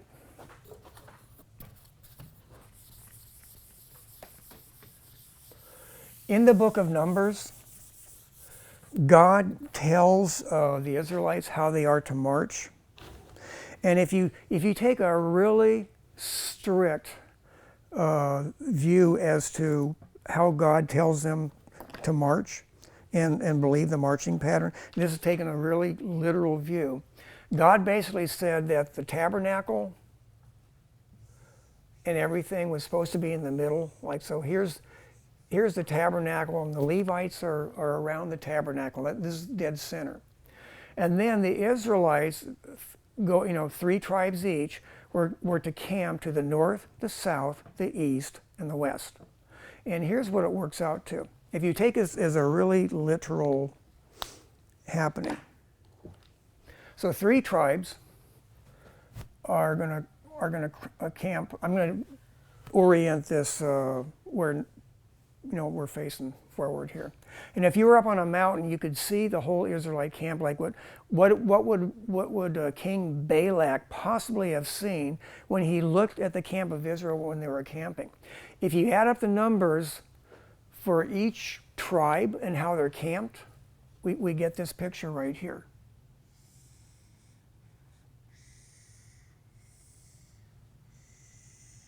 So there's 3 tribes here. There's 3 tribes here. And you can do this just from the proportions of the numbers. Like there's 150,000, 185,000, 185,000, something like that. And then the longest one with Judah and Manasseh and stuff.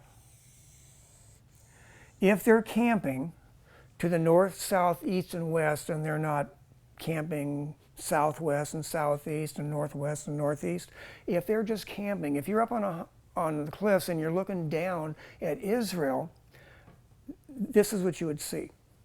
So when they were marching, basically it was like this marching cross going across the desert. If you just take it as really literal, very rarely in a Bible textbook will you see that. They just show the Israelites camping around, but remember God said 3 tribes camp to the north, three tribes camp to the west, three tribes camp to the east, of the tabernacle, and three tribes camp to the south. Basically, this is what you would have. It's just an interesting sidelight that for 40 years, every time they marched, it would be like this marching cross going all the way through the wilderness and stuff. If they actually didn't camp all the way around. But if you just said to the north, to the south, to the east, and to the west, that's what you get. You actually get a cross. The numbers actually work out quite nicely. What chapter is that? I have to go back here. If I can't find it, I'll find it during the break, and I'll give it to you. Okay.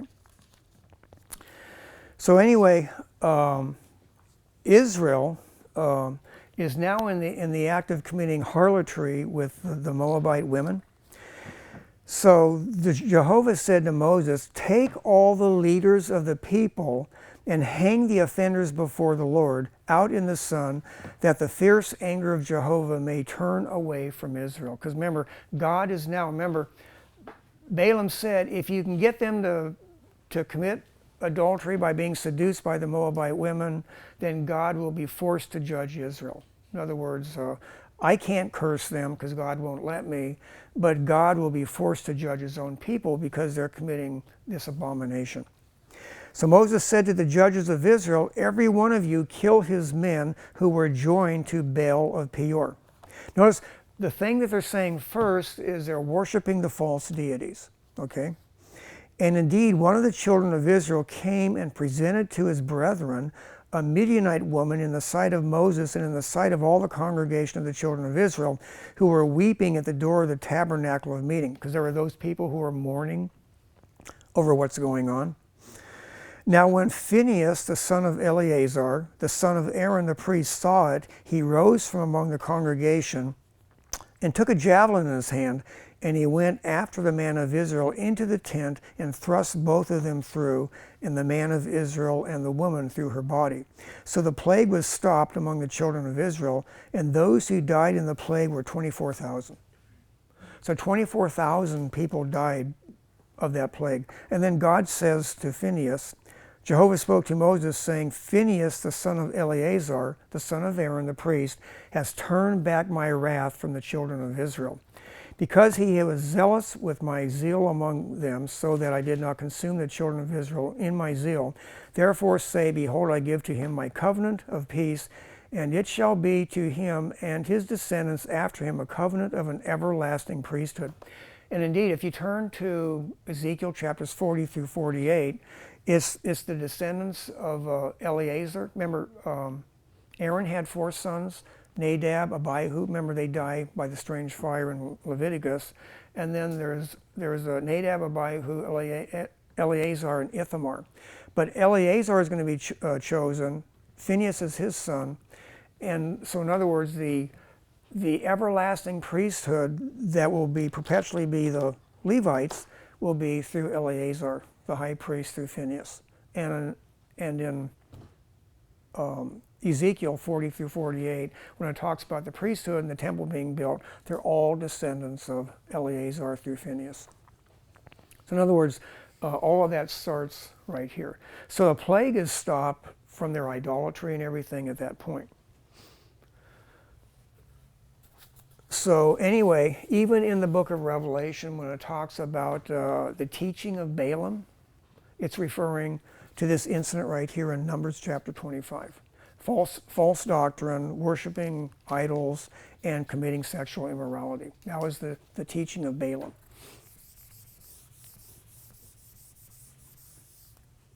So even in the last book of the Bible, it's still referred to.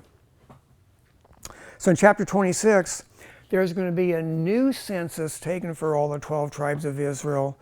In other words, that second generation has got to be numbered, and it's going to be slightly between 2,000 and 3,000 fewer people than it was 38 years before. There's one other incident that becomes important, and that's the daughters of Zelophehad. Anybody heard of them? Zelophehad. I'll put that up there.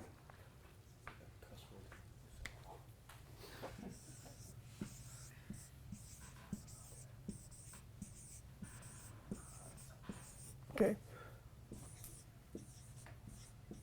What does that mean? The name itself? Daughters? No. The daughters of Zelophehad. Zelophehad was a man who, he was an Israelite who didn't go into the land, but he didn't participate in any rebellion, and he died in the wilderness. And remember, all the inheritance, the way the inheritance is set up, it goes through a person's sons, okay? So as we look at this story here, what if a man has no sons? What then? Where does the inheritance go? Then came the daughters of Zelophehad, that's chapter 27, the son of Hepher, the son of Gilead, the son of Machir, the son of Manasseh, from the families of Manasseh, the son of Joseph, and these were the names of his daughters. Again, every time you see lists of women and stuff like that, take note, because there's something important that's going to be happening in Scripture. So Mahlah, Noah, Hoglah, Milcah, and Tirzah. And they stood before Moses, before Eleazar the priest, and before the leaders and all the congregation by the doorway of the tabernacle of meeting. Our father died in the wilderness, but he was not in the company of those who gathered together against the Lord, in company with Korah, but he died in his own sin, and he had no sons. Why should the name of our father be removed from among his family because he had no son? Give us a possession among our father's brothers. So Moses brought their case before the Lord. In other words, Moses says, good question. He says, I don't know the answer. Let me ask the Lord.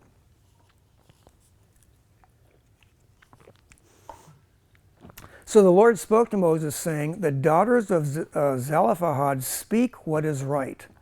You shall surely give them a possession of inheritance among their father's brothers, and cause the inheritance of their father to pass to them. By the way, this is one of the 613 laws. This is one of those laws. And you shall speak to the children of Israel, saying, if a man dies and has no son, then you shall cause his inheritance to pass to his daughter. If he has no daughter, then you shall give his inheritance to his brothers. If he has no brothers, then you shall give his inheritance to his father's brothers.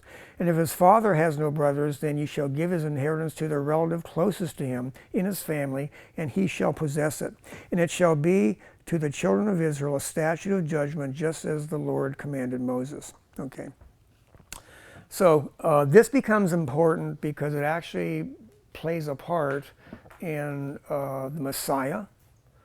Jesus, the Messiah, with Mary and Joseph being married. They're both of the tribe of Judah, and the inheritance and everything is wrapped up in this law right here. So it ends up being a messianic law. Okay. Now we have Joshua is going to be chosen as the next leader in verse 12. So Jehovah said to Moses, go up into this Mount Abiram and see the land which I have given to the children of Israel, and when you have seen it, you also shall be gathered to your people as Aaron your brother was gathered. Aaron and Miriam had just previously died earlier in the same chapter, by the way. So anyway, God has told Moses, you can't go into the land. Remember, Moses was the one, God said, strike the rock. I'm sorry, speak to the rock. Remember, there were two incidents with a rock. First of all, God says, strike the rock and water will come out. And Moses did that. So some years later, the people are complaining that they're thirsty. And now God says, speak to the rock. But Moses gets angry with the people, and he takes his staff and he strikes the rock twice. And God graciously lets the water come out. In other words, God was setting out a model or a type to be used in the New Testament, but Moses messed it up because in his anger, he was supposed to speak to the rock. Remember the first rock, crucifixion. The Messiah is struck. The rock is struck, and water flows out. Then he says, just speak to the rock, pray to it, and water will come out. But Moses hits it twice. God sends out the water, but then God whispers in Moses' ear, if you can kind of picture it, Moses, let's go behind this rock, let's have a little talk. Okay, and now Moses gets disciplined, and he says, because you did not believe me, he says, you will be forbidden from going into the land yourself. You can look at the land, but you're not going in. So Moses, from that time on, he knew that he wouldn't go in the land, but he would lead the children of Israel right up to the land. He'd be able to look at it, but he would not be able to go in because he struck the rock. So Joshua is going to be chosen. So the Lord said to Moses, take Joshua the son of Nun with you, a man in whom is the Spirit, and lay your hand on him, set him before Eleazar the priest and before all the congregation, and inaugurate him in their sight. Okay, so all this is happening. This is this last year here, the 40th year.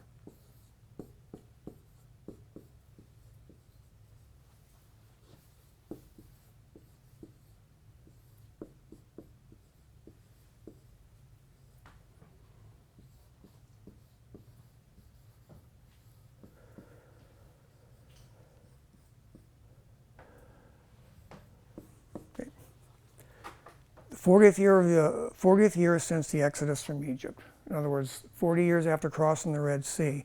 All of that stuff is happening, and Moses has just commissioned Joshua, and that kind of like virtually takes us to the end of the book of Exodus there.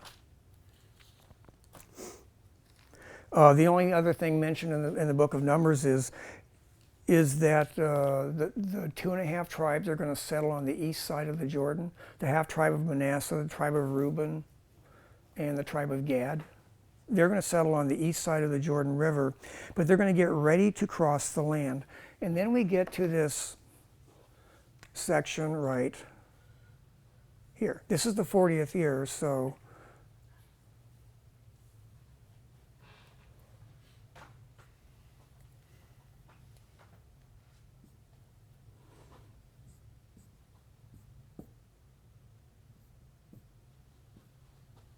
okay.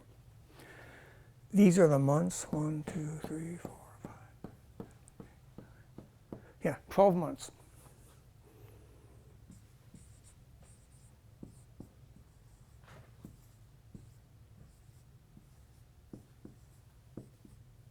Okay, and we're sitting right here now, right on the very last month of the 40th year. And it's during this time right here that Moses is going to basically write the book of Deuteronomy. Right at that point right here. So Exodus, remember, it takes almost that whole 40-year period. Then the very last month of the 40th year, Deuteronomy is written.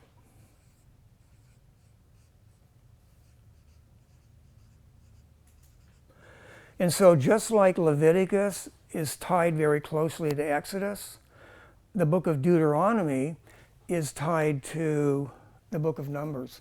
And remember, Exodus and Leviticus, who were the people of Israel at that time? It was that first generation that died off in the wilderness. But a lot of the Israelites, they didn't cross the Red Sea. They'd only got to hear about it and stuff. So basically, the law is going to be read to them again, but it's also going to be the law somewhat interpreted also, and there's going to be some extra laws put in. But God is going to give them basically a second law right there.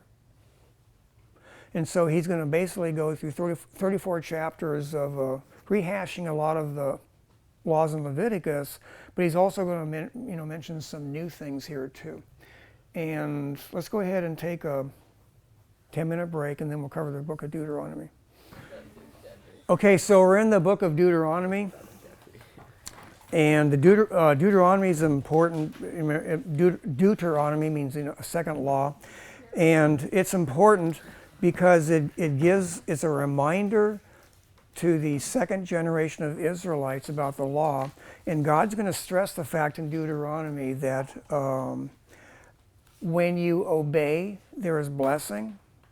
If you disobey, or there's disobedience, there's discipline and punishment. And the way Deuteronomy says it, there's curses that are going to follow. And so he's basically in Deuteronomy, God's going to review their history. Some of the things in Deuteronomy are going to be repeats. Like, for instance, there's a repeat of clean animals and unclean animals. Like Leviticus chapter 11 talks about clean and unclean animals, what they can eat and stuff. There's an equivalent chapter in Deuteronomy, but the big one, of course, is in Deuteronomy chapter 5. It's a rehash of the Ten Commandments, but basically just almost repeated word for word, verbatim, going through the Ten Commandments. But there's going to be some other things there, and there's some places where Jesus, he'll actually tie together Leviticus and Deuteronomy. Like, for instance, when we get up to Deuteronomy chapter 6, right after the law, God is going to give a law, and he's going to say, basically, well, let's start with chapter 6. So this is the commandment, and these are the statutes and judgments which the Lord your God has commanded to teach you, that you may observe them in the land which you are crossing over to possess, that you may fear Jehovah your God, to keep all his statutes and his commandments which I command you, you and your son and your grandson, all the days of your life, and that your days may be prolonged. In other words, God says, if you obey me, you will live a long, fruitful life. Actually promises them long life. Your days may be prolonged. Therefore, hear, O Israel, and be careful to observe it, that it may be well with you, and that you may multiply greatly, as the Lord your God of your fathers has promised you, a land flowing with milk and honey. And then, of course, he's going to go into basically the theme of this whole semester. And then he says, the Shema Yisrael Adonai Eloheinu Adonai Echad. In other words, hear, O Israel, the Lord our God is one. The Jehovah our God is one Jehovah. And so basically he's going to he's summarizing, the first four commandments, which are in the previous chapter. And Jesus is actually going to take that, and he's going to take that, and in Matthew, Mark, and Luke, he's going to repeat this in some form or another. But Jesus is also going to do one thing other. First of all, he says this is the first and greatest commandment. In other words, you're summarizing the 10 commandments, and first of all, you come up with Deuteronomy 6:4, or Deut 6:4, verses 4 and 5. Hear, O Israel, the Lord our God, the Lord is one. You shall love the Lord your God with all your heart, with all your soul, and with all of your strength. Okay. So in other words, that's summarizing the first four. And Jesus is going to then take Leviticus 19:18.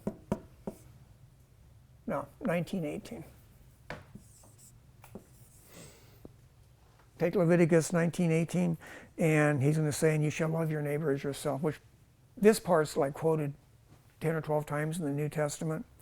And this is quoted 4, 5, 6 times in the New Testament. So this becomes really important. It's a summation of the entire law, taken out of that.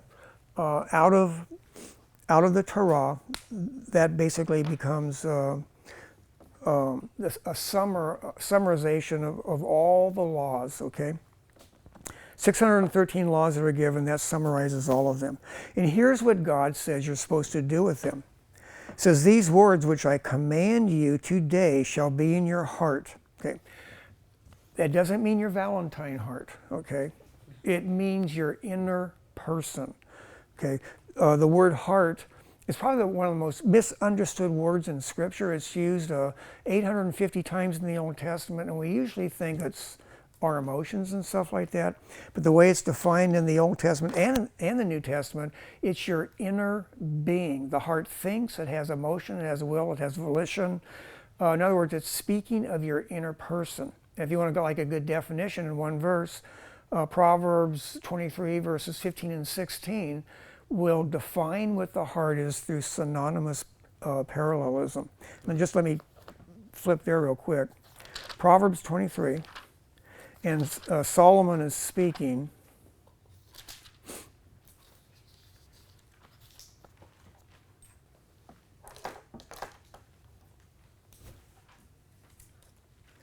In my Bible, it's on 2 different pages. Okay. He says in verse 15, my son, if your heart is wise. In other words, wisdom, okay? My heart will rejoice. Indeed, I myself. And now here's your synonymous parallelism. In other words, he's going to say exactly the same thing, but using different words.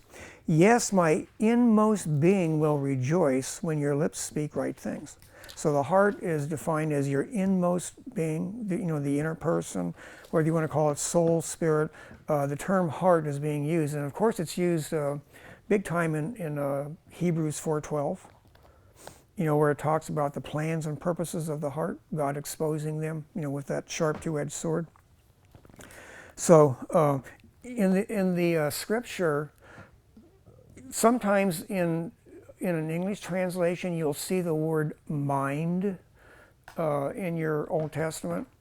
They take an English word and they try to give you a concept that's actually foreign to the Old Testament, because there is no word for mind in the Old Testament, although you'll actually see the word in English.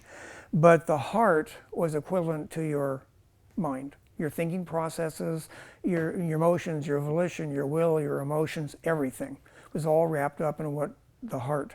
If your heart died, you died. Basically, you're comatose. In other words, all your vitality would be gone. So when it says with all your heart, it's referring to your whole inner person, all your thinking processes, all your thoughts, everything. It's referring to that. So you shall love the Lord your God with all your heart, with all your soul, and with all your strength. In other words, you give it everything that you have. And then he says, what are you supposed to do with that? If you love the Lord that much, how are you going to pass this on? He says, and these words which I command you today shall be in your heart. You shall teach them diligently to your children, and shall talk of them when you sit in your house, when you walk by the way, when you lie down, and when you rise up. You shall bind them as a sign on your hand, and they shall be as frontlets between your eyes. You shall write them on your doorposts of your house and on your gates. Now later on, the Jews, the Pharisees, they turned that into like a wooden-headed literalism. It wasn't referring to that even back in that day they were supposed to make a box out of leather and write portions of the law on their forehead and put it on their doorposts and all that stuff. That's not what the phrase meant. It meant as you're talking about it with your kids, as you're sitting down with them, when you're rising, you're sitting, you're eating, whatever you're doing, God was saying you're supposed to be discussing the law. So in other words, you're meditating on it and you're thinking about it all the time. That's what it meant. And then, of course, later on, in order to be super holy, the Pharisees started literally taking pieces of a scroll, writing a verse or something like that, and wearing it on their forehead to make themselves look holy. That was not the intent of the verse. The intent of the verse was just be thinking about the law and meditating on it all the time. That's all it meant. And a lot of you that are Christians, especially when you're in a Bible school, you're going to church and stuff like that, I would imagine that God is probably on your minds several times a day, every day. You probably God is in your thoughts, is probably never very far from you. Or you're thinking about him virtually all the time. Every time you make a decision, it's like, well, gee, I wonder what God would want me to do. Or you're praying for God's will in your life. In other words, you're always taking everything to the Lord, and that's what God was asking them to do here. Teach your children so that they would understand the law. In other words, it's on your mind constantly. If it's on your mind constantly, it means you're meditating on it day and night. That's what that phrase means there. Then he's going to caution them against disobedience. Verse 10, so it shall be when the Lord your God brings you into the land of which he swore to your fathers, to Abraham, Isaac, and Jacob, to give you a large and beautiful cities, which you did not build, houses full of good things, which you did not fill, hewn out wells which you did not dig, vineyards and olive trees which you did not plant. When you have eaten and are full, then beware, lest you forget the Lord who brought you out of the land of Egypt from the house of bondage. You shall fear the Lord your God and serve him, and shall take oaths in his name. You shall not go after other gods, the gods of the peoples who are all around you, for the Lord your God is a jealous God. By the way, that comes up over and over again. God is a jealous God. Lest the anger of Jehovah your God be aroused against you and destroy you from the face of the earth. You shall not tempt the Lord your God as you tempted him at Massah. You shall diligently keep the commandments of Jehovah your God, his testimonies and his statutes, which he has commanded you, and you shall do what is right and good in the sight of Jehovah, that it may be well with you, and that you may go in and possess the good land of which Jehovah swore to your fathers, to cast out all your enemies from before you, as Jehovah has spoken. And so then he goes on, when your son talks to you, what is the meaning of whatever, then you're to recite the law to him. You're always supposed to go back as your authority. You're supposed to go back to this. So you can basically see this as, there's a lot of history is being reviewed in the book of Deuteronomy. The whole second generation is reviewing what the first generation didn't do right.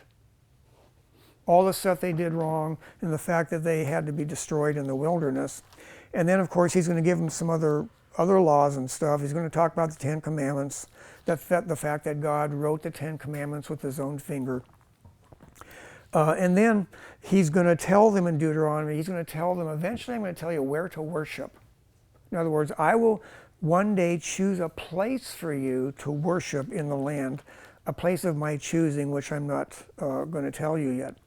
And then he's going to give some punishments for apostates. In other words, if you disobey the law, because remember, they're going to have a theocracy and they're going to worship the Lord. So if they worship the Lord, God says you are to remain faithful to the Lord. If you're not faithful, then God will have punishments for the people. But if certain individuals rise up in the land and they try to lead you astray, as an example, God tells them that they are to beware of false gods, or what to do with somebody that tries to get you to worship a false god. So he says in like Deuteronomy 13, if there arises among you a prophet or a dreamer of dreams, and he gives you a sign or a wonder, and the sign or a wonder comes to pass, of which he spoke to you, saying, let us go after other gods, which you have not known, and let us serve them, you shall not listen to the words of that prophet or that dreamer of dreams, for the Lord your God is testing you to know whether you love the Lord your God with all your heart and with all your soul. Then he says, you shall walk after Jehovah your God and fear him and keep his commandments and obey his voice. You shall serve him and hold fast to him. But that prophet or that dreamer of dreams shall be put to death, because he has spoken in order to turn you away from Jehovah your God. So he's basically, he starts giving penalties for a lot of these infractions and stuff. So in other words, a lot of the penalties are going to come out here. And he's going to basically give you a set of laws that will tell you how to handle a person, a family, a city. And Deuteronomy 13 is a good case here. So first of all, what if that person who's telling you to follow other gods is in your own family? So he states in verse 6, if your brother, the son of your mother, your son or your daughter, the wife of your bosom, or your friend who is as your own soul, in other words, a person you love dearly, secretly entices you, saying, let us go and serve other gods, which you have not known, neither you nor your fathers of the gods of the peoples which are all around you, near to you or far from you, from one end of the earth to the other end of the earth, you shall not consent to him or listen to him, nor shall you pity him, nor shall you spare him or conceal him, but you shall surely kill him.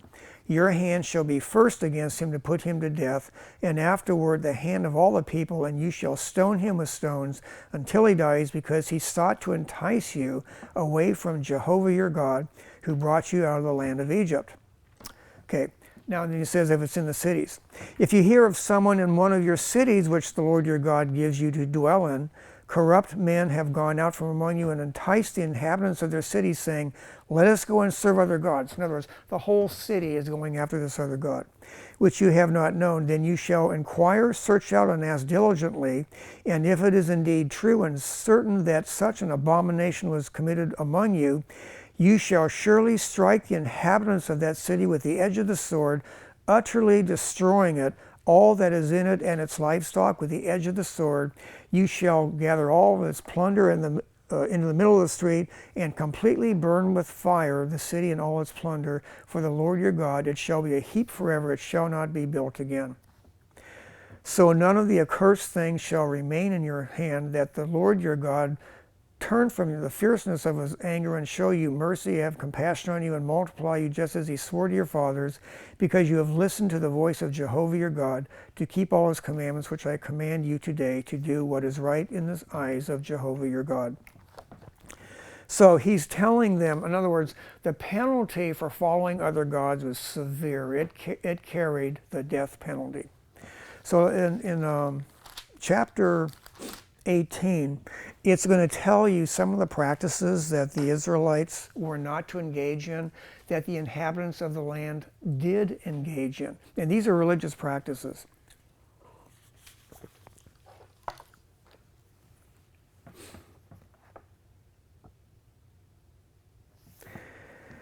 He states in chapter 17, anyone who has gone and served other gods, worship them, either the sun or moon or any of the hosts of heaven, which I have not commanded, and it is told you, and you hear of it, then you shall inquire diligently, and if it is indeed true and certain that such an abomination has been committed in Israel, then you shall bring out to your gates that man or woman who has committed that wicked thing, and shall stone to death that man or woman with stones.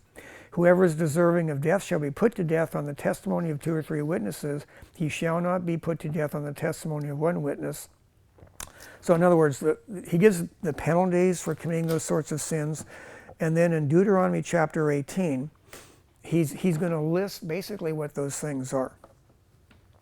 So he says in starting at about chapter 18, verse 9, when you come into the land which Jehovah your God is giving you, you shall not learn to follow the abominations of those nations.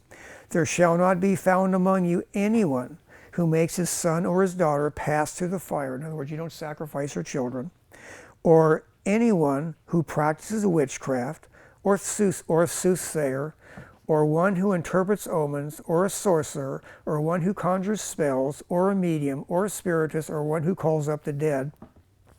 For all who do these things are an abomination to Jehovah, and because of these abominations, Jehovah your God drives them out from before you. You shall be blameless before Jehovah your God, for these nations which you will dispossess listen to soothsayers and diviners, but as for you, Jehovah your God has not appointed such for you. And then he gives the test of a prophet, say verse 20. But that prophet who presumes to speak a word in my name, which I have not commanded him to speak, or who speaks in the name of other gods, that prophet shall die.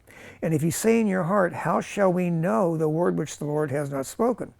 When a prophet speaks in the name of the Lord, if a thing does not happen or come to pass, that is a thing which the Lord has not spoken. The prophet has spoken that presumptuously you shall not be afraid of him. So those are some of the penalties. And as we get towards some of the heart of the book here, there's like 613 laws that are given with their penalties and everything. But God is going to now address the entire nation. What happens if the entire nation starts falling away from God? What's going to happen there? So God is going to give a list of blessings and curses to the nation. In other words, these will be national in scope to see whether or not that God is going to allow them to stay in the land. And this is important. This and Leviticus chapter 26 covers a lot of this too. Remember, in Leviticus, it's doing the same thing. They had the law back then, but this expands upon Leviticus chapter 26. So actually, you take Leviticus 26, Deuteronomy chapter 27, and chapter 28. And God is essentially, from a Deuteronomy chapter 28 all the way to the end of the book, he's going to give the entire history of Israel from its inception all the way to the end. In other words, Moses is going to give a prophecy from when they enter the land all the way to the end, all the way into the millennium, through the tribulation and into the millennium. All that's covered in Deuteronomy. In other words, the entire history of the nation is laid out. The blessings and the curses, the penalties for when the nation disobeys the Lord, you will discover from the book of Judges all the way through to the end of the Old Testament. When God would bring judgment upon Israel, he'd send drought or famine or something like that. He always goes back to this. When God spoke to Solomon, Solomon prays, God, give me a heart where I can understand and rule this people with wisdom. So God gives him wisdom. But then when God visits him a second time, he says, because Solomon is praying that you bestow blessing upon us, and God says, indeed I will. However, if you, and then he goes back, if you depart, this house, this temple which you have built for me, I will completely and utterly destroy it. And I will desolate the land, I will remove all the people. And every time God says that in the later on in the scripture, which we'll go over a number of instances when we get into the kings of Israel and stuff, he goes back to the blessings and the curses in Deuteronomy chapters 27 and 28. I'm just going to read the ones, some in 27, just a few, just to give you an idea of the standard that God sets up, and then some of the prophecy that's right in there with the blessings and the curses. It's literally the heart of the book, 27 and 28. Okay, and all the way at chapter 30 and 31, God's going to talk about the land of Israel itself. The Abrahamic covenant is unconditional, but the present people living in the land under the Mosaic covenant, that was conditional. If they disobeyed, God said, I reserve the right to remove you from the land. I will vomit you out just like I vomited out the inhabitants before you, because they were committing those sins, and if you commit those sins, I'll kick you out too. But after a great slaughter and everything too. So in about 27:11, I'm just going to be skipping around here. It says in verse 11, Moses commanded the people on the same day, saying, These shall stand on Mount Gerizim to bless the people when you have crossed over the Jordan. Simeon, Levi, Judah, Issachar, Joseph, and Benjamin. And these shall stand on Mount Ebal to curse Reuben, Gad, Asher, Zebulun, Dan, and Naphtali. And the Levites shall speak with a loud voice and say to the men of Israel, and this is going to go through a list of about 11 or 12 curses. Cursed is the one who makes a carved or molded image, an abomination to the Lord, the work of the hands of the craftsman, and sets it up in secret. And all the people shall answer, Amen. Cursed is the one who treats his father or his mother with contempt. All the people shall say, Amen.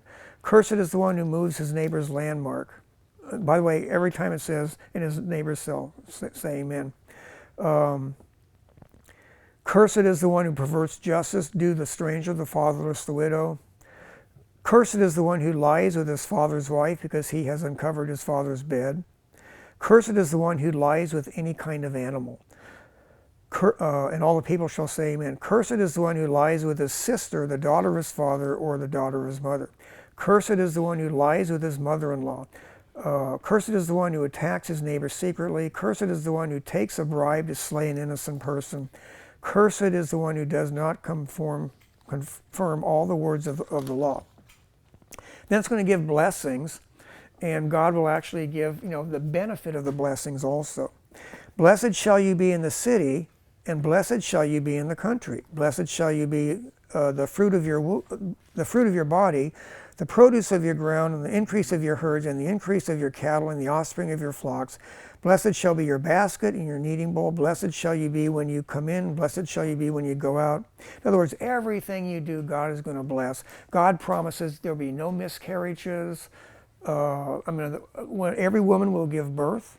No miscarriages. There will be no disease. God promised them tremendous blessings if they obeyed the law. Remember, God promised in Exodus 15:26 that if you diligently follow all the laws and commandments that I have given you, that's when God promised, I will put on you none of the diseases that I put on the Egyptians. Remember, a lot of the laws are cleanliness laws and stuff, but God basically told them there won't be any sick people in Israel. You won't need doctors or anything, because everybody will be healthy. Everybody will live out the length of his days. Everybody will live to a good old age. That's what he promised in the blessings. But then if the nation itself starts to disbelieve, in other words, when they start worshiping other gods and turning away from God as a national, something that everybody in the nation is doing, this is what he says. But it shall come to pass, verse 15 of chapter 28, if you do not obey the voice of Jehovah your God to observe carefully all his commandments and his statutes which I command you today, that all these curses will come upon you and overtake you. And then he's going to list some curses. Cursed shall you be in the city, and cursed shall you be in the country. Cursed shall be your basket and your kneading bowl. Cursed be the fruit of your body and the produce of your land, the increase of your cattle and the offspring of your flocks. Now God is saying, I will send miscarriages, difficult pregnancies. God is promising all of those things. The Lord will send on you cursing, confusion, and rebuke in all that you set your hand to do until you are destroyed and until you perish quickly because of the wickedness of your doings in which you have forsaken me. The Lord will make the plague cling to you until he has consumed you from the land which you are going to possess. The Lord will strike you with consumption, with fever, with inflammation, with severe burning fever, with the sword, with scorching, with the mildew. They shall pursue you until you perish. And your heavens which are over your head shall be bronze, and the earth that is under you shall be iron.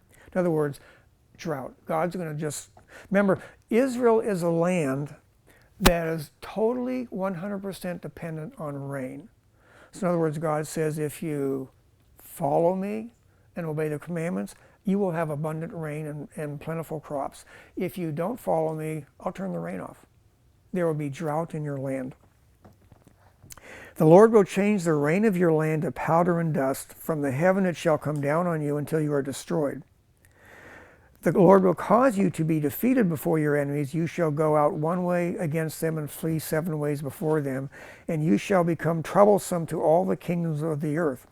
Your carcasses shall be food for all the birds of the air and the beasts of the earth, and no one shall frighten them away. The Lord will strike you with boils of Egypt, with tumors and with scab and with the itch from which you cannot be healed. The Lord will strike you with madness and blindness and confusion of heart, and you shall grope at noonday as a blind man gropes in darkness. You shall not prosper in your ways. You shall be only oppressed and plundered continually, and no one shall save you. You shall betroth a wife, but another man shall lie with her. You shall build a house, but you shall not dwell in it. You shall plant a vineyard, but you shall not gather its grapes. Your ox will be slaughtered before your eyes, but you shall not eat of it. Your donkey shall be violently taken away from before you. You shall not be restored to you. Your sheep shall be given to your enemies, and you shall have no one to rescue them. Your sons and your daughters shall be given to another people, and your eyes shall look and fail with longing for them all day long, and there shall be no strength in your hand. A nation whom you have not known shall eat the fruit of your land and the produce of your labor, and you shall be only oppressed and crushed continually. So you shall be driven mad because of the sight which your eyes see. The Lord will strike you in the knees and on the legs with severe boils which cannot be healed, and from the sole of your foot to the top of your head. The Lord will bring you and the king whom you set over you to a nation which neither you nor your fathers have known, and there you shall serve other gods, wood and stone, and you shall become an astonishment, a proverb, and a byword among all nations where the Lord will drive you. He's promising them that eventually I will remove you from the land, and I will put you in an idolatrous land where you will be forced to worship other gods. Then he says in verse 43,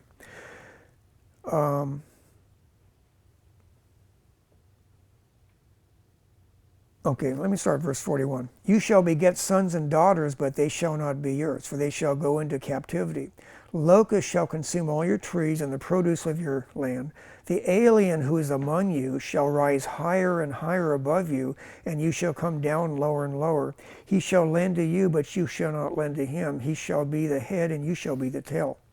Moreover, all these curses shall come upon you and pursue and overtake you, until you are destroyed, because you did not obey the voice of Jehovah your God to keep his commandments and his statutes which he commanded you. And they shall be upon you for a sign and a wonder, and on your descendants forever. In other words, the curses that God puts on them, if they will not be a blessing so that all the nations can see how God is blessing that nation, God will curse Israel to the point where all the nations of the earth will be astonished at what God has done to Israel. They'll come to the Lord that way, because of all the promises that God made that he's fulfilling in the curse. It says, because you did not serve Jehovah your God with joy and gladness of heart for the abundance of everything, therefore you shall serve your enemies, whom the Lord will send against you, in hunger, in thirst, in nakedness, and in need of everything. He will put a yoke of iron on your neck until he has destroyed you. The Lord will bring a nation against you from afar, from the end of the earth, as swift as the eagle flies, a nation whose language you will not understand, a nation of fierce countenance which does not respect the elderly, nor show favor to the young, and they shall eat the increase of your livestock, and the produce of your land until you are destroyed. They shall not leave you grain or new wine or oil, the increase of your cattle, the offspring of your flocks, until they have destroyed you. They will besiege you. Eventually, you shall eat the fruit of your own body, the flesh of your sons and your daughters, whom the Lord your God has given you, in the siege and in desperate straits, in which your enemy shall distress you. The sensitive and very refined man among you will be hostile toward his brother, toward the wife of his bosom, and toward the rest of his children whom he leaves behind, so that he will not give any of them the flesh of his children whom he will eat. In other words, God says, you will be reduced to cannibalism, because he has nothing left in the siege and desperate straits in which your enemy shall distress you at all your gates. The tender and delicate woman among you, who would not venture to set the sole of her foot on the ground because of her delicateness and sensitivity, will refuse to the husband of her bosom and to her son and her daughter her placenta which comes out from between her feet and her children whom she bears, for she will eat them secretly, for lack of everything in the siege and desperate straits in which your enemy shall distress you at your gates. If you do not carefully observe all the words of this law that are written in this book, that you may fear this glorious and awesome name, Jehovah your God. But the Lord will bring upon you and your descendants extraordinary plagues, great and prolonged plagues, and serious and prolonged sicknesses. Moreover, he will bring back on you all the diseases of Egypt, which you were afraid, and they shall cling to you. Also every sickness and every plague which is not written in the book of the law will the Lord bring upon you until you are destroyed. You shall be left few in number, whereas you were as the stars of heaven and in a multitude, because you would not obey the voice of the Lord your God. And it shall be that just as Jehovah rejoiced over you to do you good and multiply you, so Jehovah will rejoice over you to destroy you and bring you to nothing. Now, by the way, it goes all the way up through past the era in which we live right now. And you shall be plucked from off the land which you go to possess. And Jehovah will scatter you among all peoples from one end of the earth to the other. And there you shall serve other gods, which neither you nor your fathers have known, wood and stone. In other words, he's telling them the Roman captivity when they're scattered from one end of the earth to the other. He's basically predicting them for continued unbelief, you will be scattered into all the nations of the world. But then he says, and the Lord will take you back to Egypt in ships by way of which I said to you, you shall never see it again. And there you shall be offered for sale to your enemies as male and female slaves, but no one will buy you. So those are the curses, okay? Now when he curses the people, he's also going to curse the land. So in Deuteronomy chapter 29, starting about verse 23, that land of milk and honey with forests and fertile plains and everything, God says, the whole land is brimstone, salt and burning. It is not sown, nor does it bear, nor does any grass grow there. Like the overthrow of Sodom and Gomorrah, Admah and Zeboim, which Jehovah overthrew in his anger and his wrath, all nations would say, why has Jehovah done so to this land? What does the heat of this great anger mean? Then people would say, because they have forsaken the covenant of Jehovah God of their fathers, which he made with them when he brought them out of the land of Egypt. For they went and served other gods and worshipped them, gods that they did not know and that he had not given them. Then the anger of Jehovah was aroused against this land to bring on it every curse that is written in this book. And the Lord uprooted them from their land in anger and wrath and in great indignation, and cast them into another land, as it is to this day. But then right towards the end, he's going to say, if you obey. So right at chapter 30, he says, now it shall come to pass, when all these things come upon you, the blessing and the curse, which I have set before you, and you call them to mind among all the nations where the Lord your God drives you, and you return to Jehovah your God and obey his voice, according to all that I command you today, you and your children, with all your heart and with all your soul, that the Lord your God will bring you back from captivity and have compassion on you, and gather you again from all the nations where Jehovah your God has scattered you.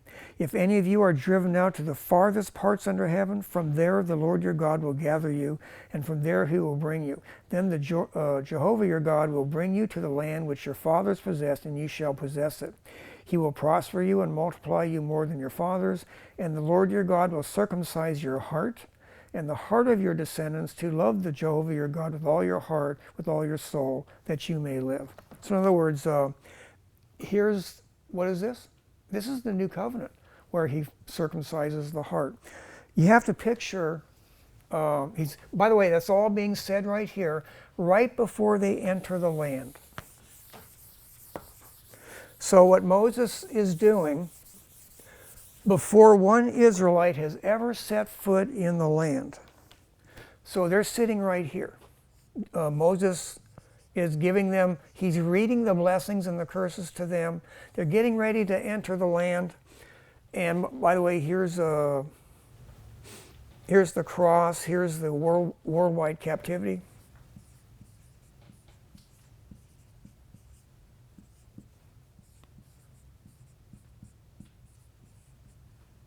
I can't read everything, but he even mentions the Great Tribulation period, and then he talks about the millennium.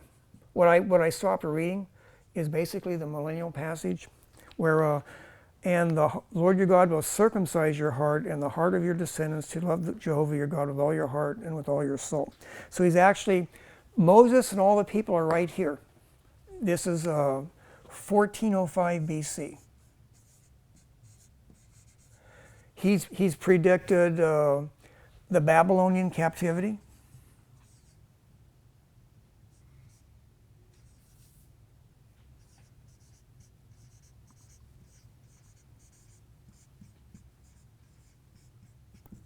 In 586 BC. He predicted that. He predicts the worldwide captivity, but then he says that in the end of the age, when you finally turn back to me, I'll restore you to the land. The Israelites are standing here, 1405 BC. They have, like I say, they haven't even set foot in the land. They haven't taken it yet. And Moses lays out their entire history in the land, all the time from when Joshua first takes them across, all the way to the millennium. Basically, Moses gives a sketch all the way through. So in other words, when you look at all the rest of the books of the Old Testament, they continually go back to Deuteronomy chapter 28, Deuteronomy chapter 27, and Leviticus 26. Constantly going back to the blessing and the curse. Every time a prophet speaks later on in the books, and God tells them to obey what? Obey the law, but what's happening to Israel? Well, basically, God is putting these curses on them because of their lack of obedience. And we're presently, right here, right now. We've witnessed this. We've witnessed, the beginning of them coming back.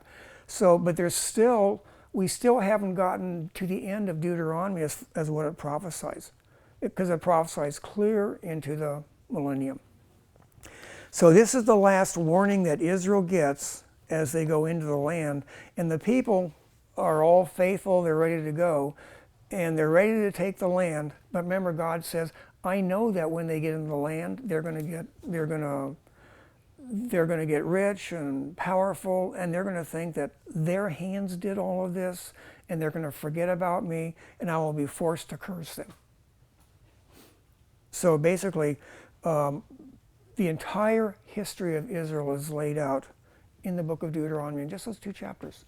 Everything. Whether you talk about Solomon, whether you talk about King Josiah, remember, and they find the book of the law, and God said he's going to destroy them. He's talking about all those curses that he talked about in Deuteronomy chapter 28, because they didn't keep the law. In other words, what was Manasseh, king of Israel, doing? The nation was having sex with animals. They were sacrificing their children. They were completely, totally unfaithful to each other and totally unfaithful to God, and all those curses came upon them. And it's all listed in Deuteronomy. So as we look at the rest of the Old Testament, just in your mind, just keep going back to here, because whenever God warns them, he goes right back to Deuteronomy chapter 28 and tells them, this is why I'm doing it. I already told you. If you want blessing, this is what you got to do. If you want to be cursed, just keep doing what you're doing. Okay. Any questions on anything? That's basically the book of Deuteronomy. At least all that we're going to cover. When he talks about the blessings, right? Mhm. Like, you know how he said that if you follow these things, like, you're not gonna have like children with defects and stuff, all that. Mhm. It doesn't apply to us today, but it's still like the same moral principle, right? Like, He- it doesn't promise us anything. He doesn't. He promised that to the nation of Israel. But what he did promise to us, he promised. God promises to bless that nation, whose God is Jehovah. God said He would bless that nation. But as you look in the Old Testament, if you want to know how God judges the other nations, when they start falling into those same sins that the Canaanites were driven out for, if you want to see how God judges nations and what He does, well, you look for things like drought. You look for things like, you look at the moral climate, and you just start seeing ways that God will judge you.